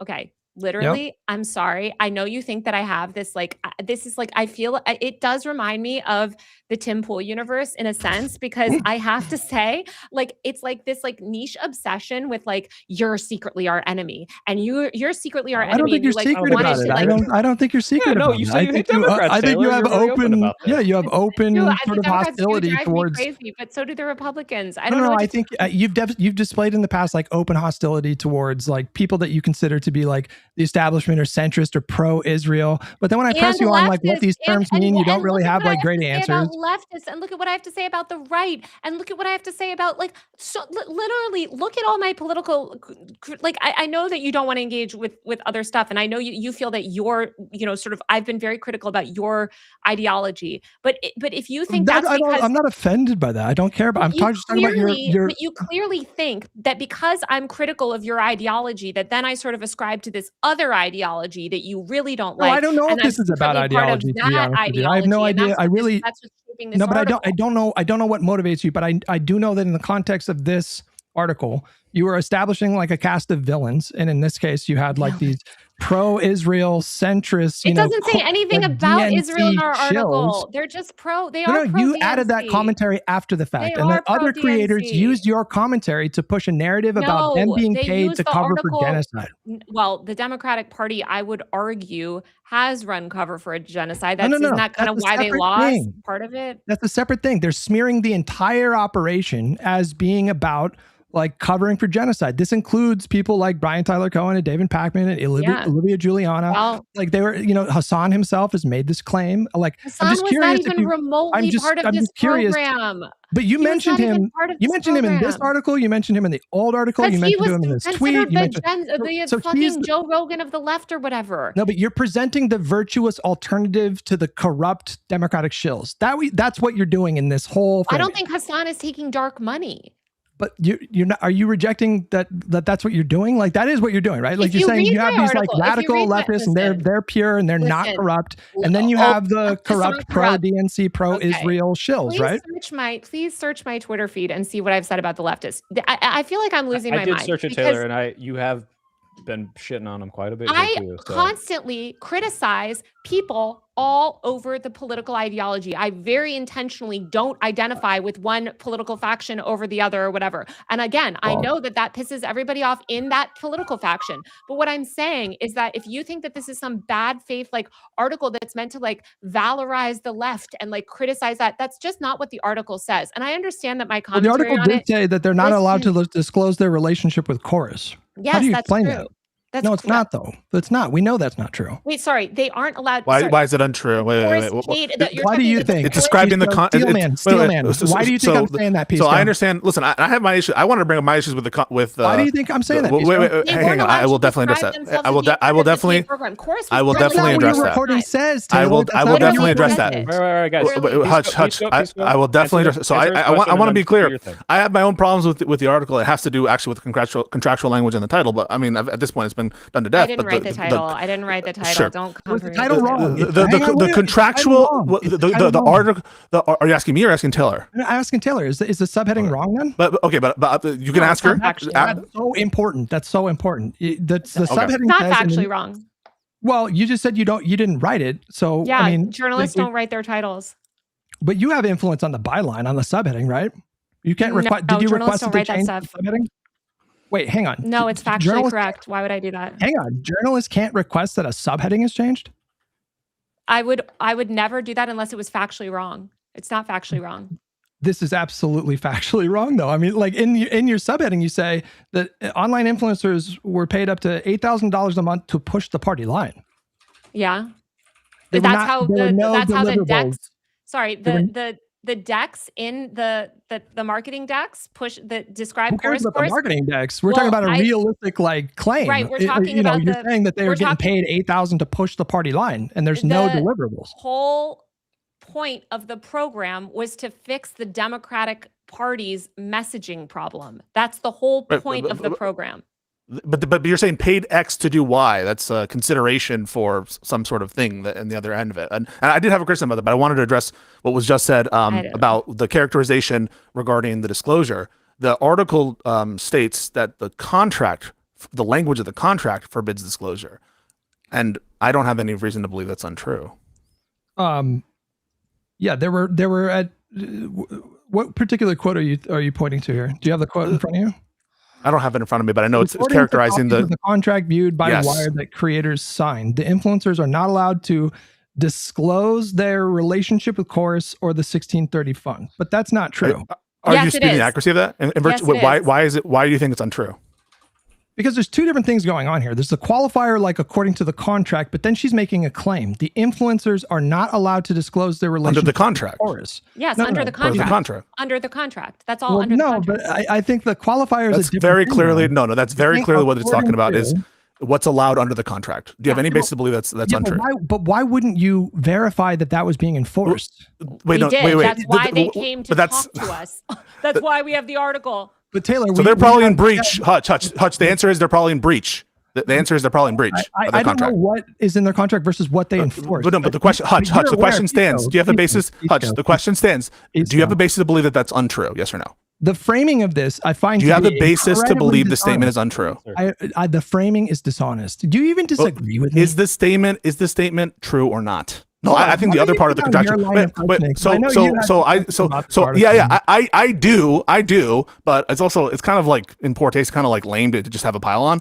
And I have a different problem with the contractual language having to do with funnel through, and that's been done to death. And I can't even get my point heard on that. But I just want to ask you, Hutch, do you have a basis to believe that statement in the article is true? Yes or no? No, not as it's framed. No. You think that they were allowed to you either have a basis, to believe it's false or you don't. No. Hang on. You're not saying, you're doing the slippery thing, Taylor.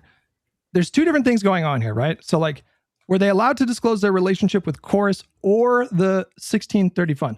The 1630 fund, that is the separate fiscal sponsor. I understand that's like a separate, obviously. No, they were accepting checks from the 1630 fund.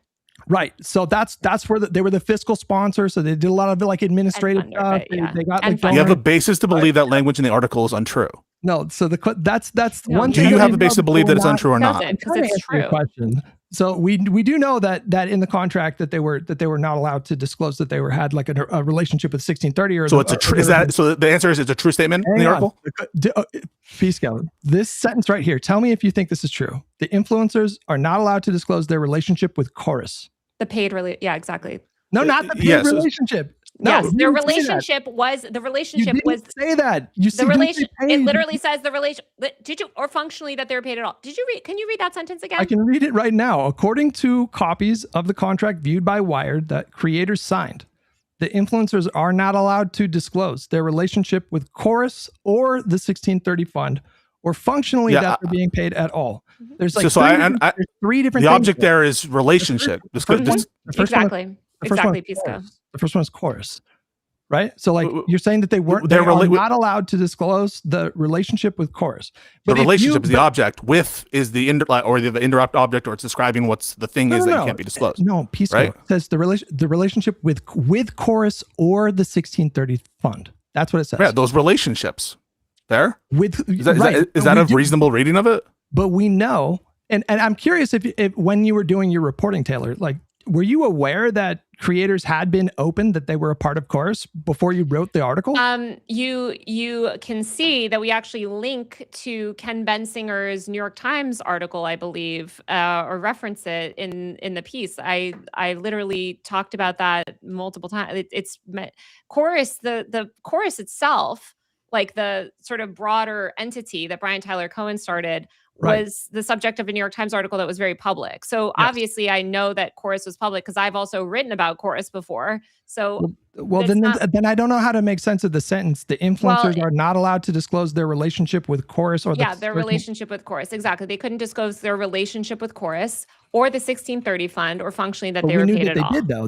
Many had discussed their relationship. That's not what but the article describing what the contract allows. Guys, guys, let me step in here. We got 10 minutes left, and I got to say two things. And Guy's been incredibly quiet, and I think we can pivot this last thing into something that Guy will really want to talk about. So first thing is, Taylor, I don't think Hutch is like a white nationalist, because I think you would take grievance with me saying Joe Biden is a progressive, right? Because even if I could describe every most progressive thing that Joe Biden did, it's very clear that where these people align. Can I tell you something? Can I tell you something? I know you guys aren't going to believe me on this. There are ways, like I talk to people in the Biden world that do argue that Biden was a very progressive president. Biden was a very progressive president in a lot of ways. I actually do think that could be fair to describe him in that way in certain context. Like if I was reading an article and it described him that way in the context of some of the policies that he pushed that were progressive, I would not take issue with that. And I know, like I said before, but Taylor, I mean, in your video, like someone should do it. Like Joe Biden's like the great Satan for like his COVID policies, right? Like you really just like, but he's like, I would not call him Satan, but I would say that he adopted far-right policies, genocidal policies on disabled people, on certain, and I would say Israel and genocidal. Well, on Israel and some other things. Sure. Okay, wait, hold on. I was trying not to fight anymore because I know you've. I don't fuck with Joe Biden at all. I think I did not like him as president. Do I think he's better than Trump? Yes. Well, but listen, no. But if I was writing an article, for instance. And we're not talking about my YouTube videos or Twitter if I want to pop off and say whatever I want about Joe Biden. But if I'm writing an article and I'm seeking to be factually accurate, and I call someone a liberal or a centrist or progressive, whatever, and that goes through all these other editors, by the way, often who add, sort of their own whatever. We're trying our best to get things accurate. I'm not going to put like genocidal Joe Biden or whatever in an article that is like a fact-checked investigative article. I wouldn't. I would be like Joe Biden, who has executed XYZ policies or whatever. And with me characterizing Olivia Juliana as a centrist who spoke at the DNC, Hutch, I know you think that that's supposed to be some like neg on her or something. I should have used the term liberal who spoke at the DNC, and maybe that would have triggered you less. But it's not. And I'm not saying that I haven't been critical of centrists. What I'm saying is like, I think that's a very silly point to like take with this article, because I think it's not only is it completely irrelevant to the broader topic of the article, but it's like, I think that you're ascribing a lot of motivation to what is ultimately like a pretty meaningless descriptor that I don't even think is very. I don't think it was meaningless. I think you were telling a larger narrative. I don't think it was. I don't think it was primarily about disclosure. I think it was about anti-establishment, and then the corrupt like. Well, they are pro-establishment. We're going to go in circles, Guy. Wow, you've said this before, and Taylor, I think you might have a very strong opinion on this. there is so much dark money coming in from the right, like unfathomably. 1630 was the answer. Read right, my to the, other to the Wired co-product. article that came out on Friday. Oh yeah, and yeah. By the way, yeah, we'll plug this at the end. Your other Hutch is gonna dark take money issue with that. You're gonna be like the. We'll have you back fucking on and super another PAC. argument. But we're not Guy, anti-AI. We just want to help the AI into. We're not pro-AI. wait, We're just backed by Palantir and OpenAI. We're not pro-AI. Who's I'm this guy? sorry. Listen, Wait. Let me finish. Guy, you've said we need to use dark money to fight dark money. All bets are off at this point. Why not fight fire with fire? What's your take on that, essentially? And then Taylor, I want you to respond to like Guy's kind of like overall broad point of fight fire with fire. We're just getting our ass kicked over on the left with the flooding of dark money. We found out Clavicular is funded by Peter Thiel. I mean, that's not true. Peter Thiel doesn't like Clavicular. I don't know where that came from. You know, he's funded by an Israeli billionaire right now. Okay, let me ask you a question then, Taylor, because I've heard that you're a big fan of Hassan, and you said that you're critical of everybody, including left. So, what is one criticism of Hassan that you have? Just to dispel this notion that you're in the Hassan camp, because I've heard this a lot, and I'm just because it doesn't sound like it. So I want to give you a chance to say what you've been critical of Hassan for. I think one thing that Hassan could do better, and I'm sympathetic to, I am on the left, and I actually think Hassan gets a lot of like bad faith attacks, so I'm mostly defending him. I think one thing he could do better is speak about issues on specific policies. I think he focuses a lot on foreign policy. I think he doesn't focus enough on tech policy, on other, policy areas that I think he could do a lot of good in. And I think that he focuses a lot more on sort of these bigger issues that maybe get a lot more attention, and that's his job as a content creator. But I think he kind of ignores a lot of. That's going to get clipped. Hassan's going to not be your friend anymore after you said that really awful, mean thing to him. Well, everything I say, I will say to people's faces as well. And to your point, by the way, about the dark money stuff, just because Clavicular isn't currently, as far as we can tell, funded by dark money, that doesn't mean that I don't hear your point that Democrats should use that is a very legitimate argument to have, because Peter Thiel is funding a lot of people on the right. And I have another question too, is like, what does disclosure look like? For example, I did an event with Unfuck America recently, and I told my channel, they paid for my flight. I paid for my hotel, my parking, my food, everything. They paid for my flight. But like I feel like the goalpost keeps moving on disclosure. So what does disclosure look like that is satisfactory to you? In your eyes? Yeah, I mean, I would say, again, like I have strict, like I'm going to be a lot more sort of disclosure friendly because I'm a journalist. So I have to be more disclosure. If you're a political influencer, I'm sympathetic to these political influencers that are like, well, it's my job to be like pro-Democrat, I'm a liberal. Some of them do identify as centrist or leftist or whatever, whatever, progressives, whatever they want to identify as. Right-wing influencers as well, right? Whatever you identify across the political spectrum, there's a bunch of people that they exist to promote a specific ideology, and they're proud of it. And so a lot of them feel like they shouldn't disclose. What I would say is you should still disclose your affiliations. Just say, like, I'm getting funded by XYZ group. XYZ group paid me X, especially if they're paying for specific content. Chorus was not paying for specific content. A lot of them don't pay for specific videos for that reason.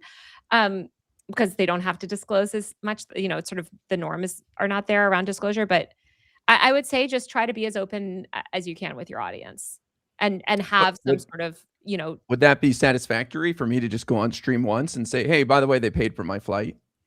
Well, I think one thing that I've suggested to content creators is like have an ethics, like have a FAQ. Like a lot of these influencers have like FAQs about themselves on their websites or their link tree or whatever. And it'll just say like groups I'm working with, or like, hey, I take political money. Here's the organizations that have funded me. Or, hey, I mean, yeah, if you don't have to beat people over the head with it. If you go on a trip and you're making a video from that trip and they paid for your flight, yeah, I think it's completely fine to say like, hey, they paid for my flight. I don't think you have to like say it over and over and over again, although that's great if you want to. But I just think like I hear you, and I'm not saying that nobody on the left should be using dark money groups. The 1630 Fund does amazing work in a lot of areas. They funded a lot of reproductive justice, like health stuff. Like they do stuff that I ideologically support. So I generally am not going to criticize specific like programs that they do unless they're doing that in a sort of a sneaky way. But I think that the system is never going to work out for the left. Like, it's great to use it, you know, why I get your point and I take your point. But overwhelmingly, if we want to dismantle money and like, more transparency is always going to benefit. I bring it up because the big guys the big boys like Hassan make a lot of money. They don't need to take any funding. They don't need any help. And smaller creators, it's, you know how it is. It's tough. And to do this even part-time can be expensive, and, you know, it's rare to make money. And so I just think it's, in my opinion, it seemed like you're being a little harsh on people who are just trying to get a little help. And they're not trying to hide anything. They're just looking for help, and it was what them, you know. Like I said, I have friends. I think it discourages people from taking that help. And I don't want to discourage that. I don't. What I want is really for the people that run these programs to be honest about it, because I do think, like, listen, this stuff eventually comes out, or like there's inconsistencies. Chorus was paying some creators thousands of dollars, and then people with bigger audiences were getting significantly less money. And that wasn't always clearly disclosed either. So I just think, like, that's going to lead to animosity.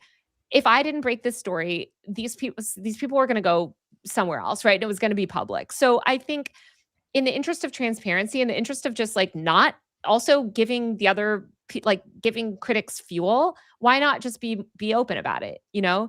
And say, like, I think, like, you know what's so crazy to me too, by the way? They knew about this story for a month. Brian Tyler Cohen knew about this story. And so did 1630 Fund. They could have, I've said this so many times before, they could have called up the Washington Post and said, we have an exciting new program to announce where we're funding creators.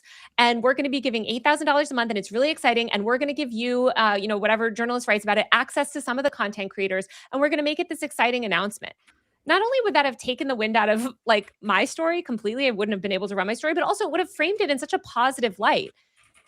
Why? You mean the Bezos Washington Post? I don't think that libs have a great deal of affinity right now for a lot of these mainstream outlets. Ken Bensinger wrote the original story on Chorus. Ken would have absolutely written a follow-up if Brian Tyler Cohen wanted to announce a program like this with a bunch of big influencer names.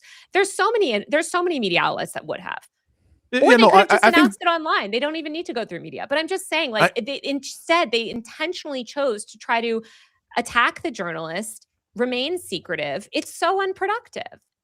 But do you think what I will say is that various reasons, or they were just, you know, learning experience? I think it's funny because they're being paid to, like, shape narratives, and I think this whole experience shows that they're not very good at it. And the reason I point to Courier and some of these other ones that overtly pay progressive, liberal, whatever you want to call it, Democrat creators, like, because they do it in the open and there's no controversy around that.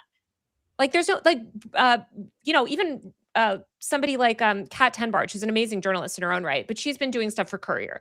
There's no controversy. There's no controversy about Ryan Broderick doing stuff for Courier. Like, these people just do the content, and it's out there and it's open, and people generally support it. Fans want to see the content creators that they like supported.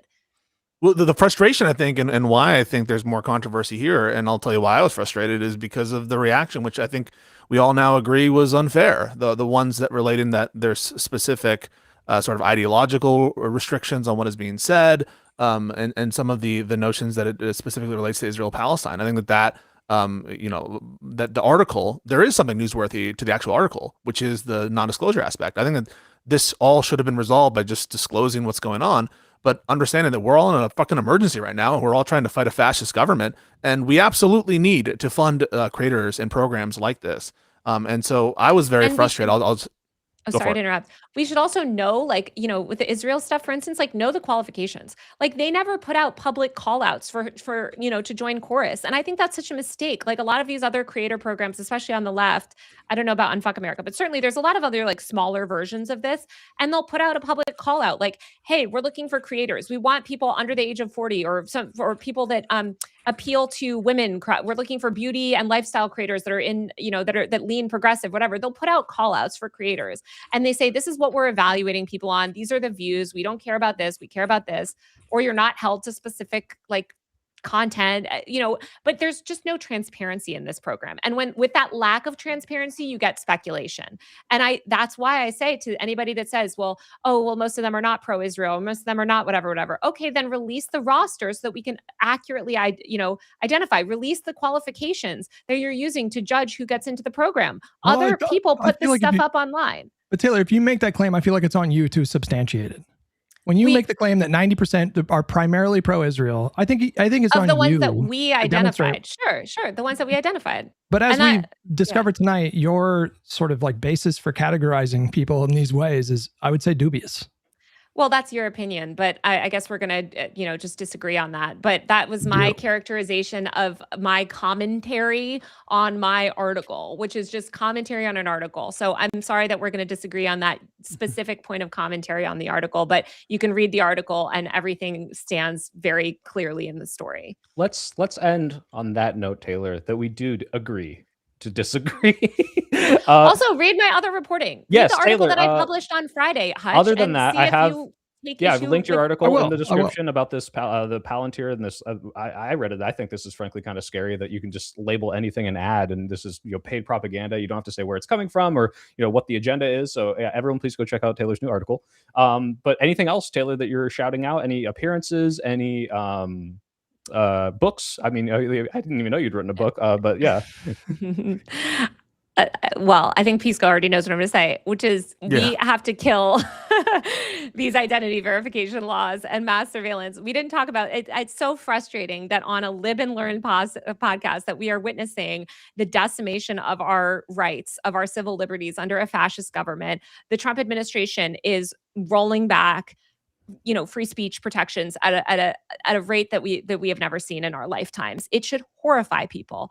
And there's no discussion of that on this podcast, it seems like. And it's really frustrating, especially to have a tech journalist on here who does so much reporting, who dedicates my life to covering this stuff. And you guys want to litigate whether I called an influencer a centrist in an article I wrote a year and a half ago. Taylor, I had you on. Pisco had you on. We talked about it. I know, but I'm talking about this podcast. I want every single person that listens to this podcast to go right now to stoponlineidchecks.org and fight back against these censorship and surveillance laws. It's terrifying. We have laws right now, the GUARD Act in Congress that is ostensibly cracking down on AI. That's not cracking down on AI. It's just removing anonymity from the internet, and it's devastating. It's horrible. All right. Well, thank you so much for coming on, Taylor. I'm going to let you go. We're going to do our little wrap up here. But last question: do you now acknowledge that Hutch is not Dan Saltman? Okay, I do need to be able to tell the difference between the two, and I'm really sorry. But you guys say a lot of the same things. Oh gosh! All right, thank you, Taylor. But I will. Pleasure. And now that I've seen you, I will remember in my memory. Let me just say, I do appreciate. I respect the fact that you came in here and you agreed to that exchange, and I do respect that. I do. Again, I want to reiterate that I appreciate the fact that you are calling attention to like the issue of money in politics and disclosure. I think it does matter, and I think we need journalists that are covering these things. And so I'll try to be as graceful as I can at the end of this. But I respect you coming on, and it's fine. We can agree to disagree. But thank you for shouting out. Everybody go to stoponlineidchecks.org, and I'll see you guys there. Bye, Taylor. Thank you. Okay, bye guys. Bye. All right. Well, that was an episode of Lib and Learn. How do we all feel about that? In the books.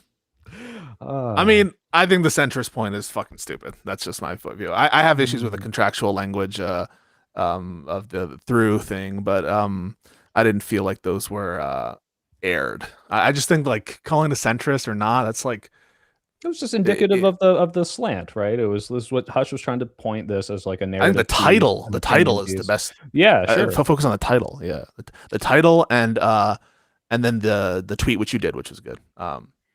Pisco, if you were to steel man, like what larger point do you think I was making? No, I understand the point about like bias and stuff, but the factual accuracy point, that's what I thought was bizarre. It wasn't about bias. Well, sure it was. No, it's not about bias. It's about she claimed that her article was about disclosure. And I think her article was about something more meta than that. I think she was painting a narrative or writing a narrative about the big bad establishment, the corrupt establishment, centrist, pro-Israel shills, and the virtuous like leftists that were suppressed and frozen out of this. Right, but that's what I'm saying. It's circumstantial evidence to get to her state of mind in this nefarious intent, and that is exhibited by her using that terminology. But what I have an issue with is like disputing the factual accuracy of it. I mean, that's just like fucking stupid in my mind. I don't think that it's useful. Do you disagree that that's what she was doing with that article? I don't disagree that that's what she was doing with the article, in fact, and I don't disagree that the title says it all, and that's the framing. Yeah, you understand that centrist is pejorative, and she was using it as a pejorative. And but you were disputing the factual accuracy of that claim. You understand the difference? I understand the point about the framing. I agree with you on the framing. No, but she said the factual accuracy point I think is stupid.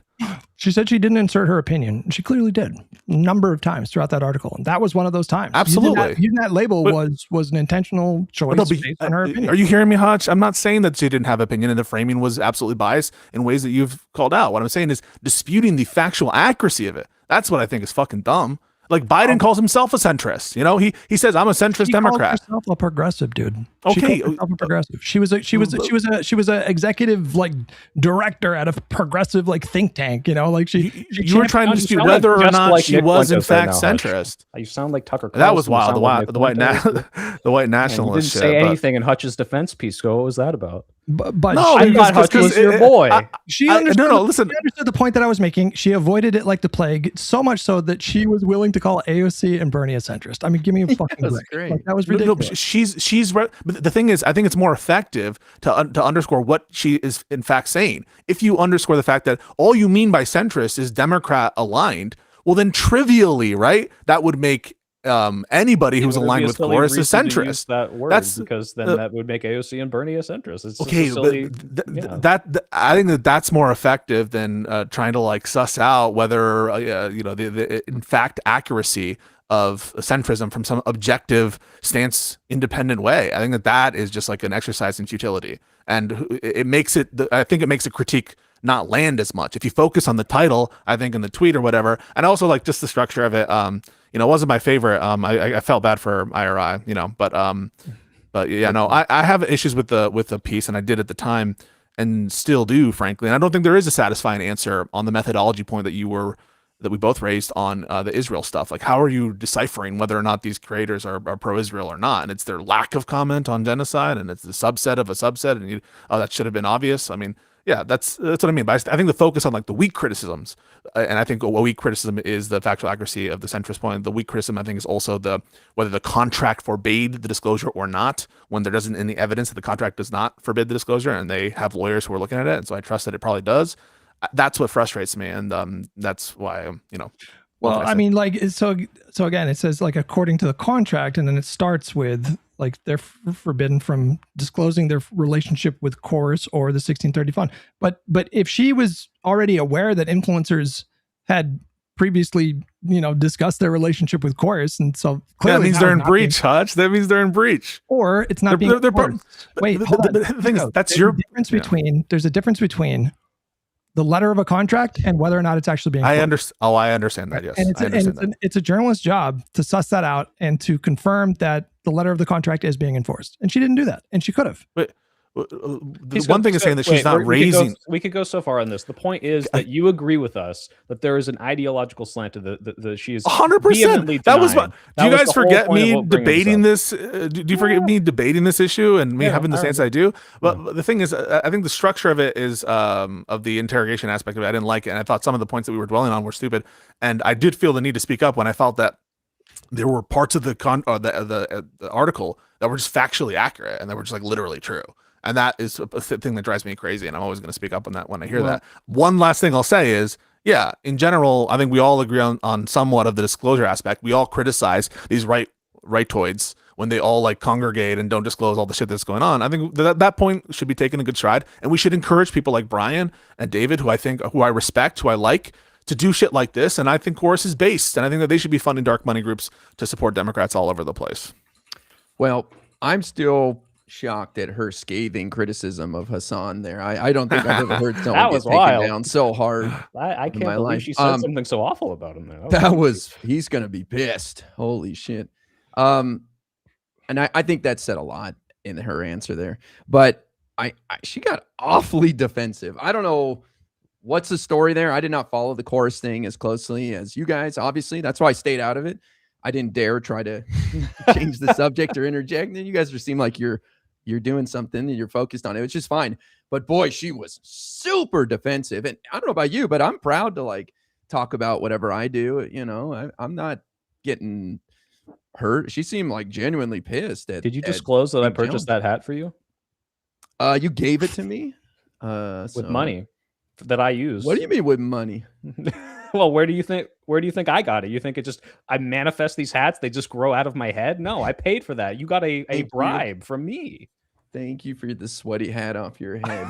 I wasn't sweating that day. I made sure I got a clean one. All right, guys, what's going on this week? What are we boosting, Hutch? What are you doing?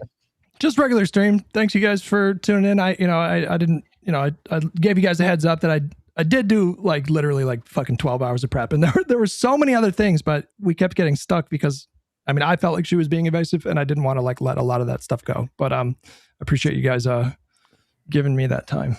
So. Someone in my chat said I just called her a hysterical woman. What? Yeah. Do you think she was bossy, Ira? No, I thought she was incredibly defensive. That's what I thought, which has nothing to do with her gender. So weird. All right, Guy, what do you got going on this week? Well, I got interviewed by Rolling Stone this morning. Oh, fuck yeah. Pretty cool. They claim that article's coming out, so we'll see what comes of that. But that's it. Do you talk about the politics at all, or is it all just your I did actually. Stuff? They asked me like it was about me and my connection with the band, and so we talked about what I do. So this might be the first connection to my live streaming and my politics with the role and all that. What you're saying is Lib and Learn got interviewed by Rolling Stone to like kind of right, like we're all famous to an extent, is what you're saying.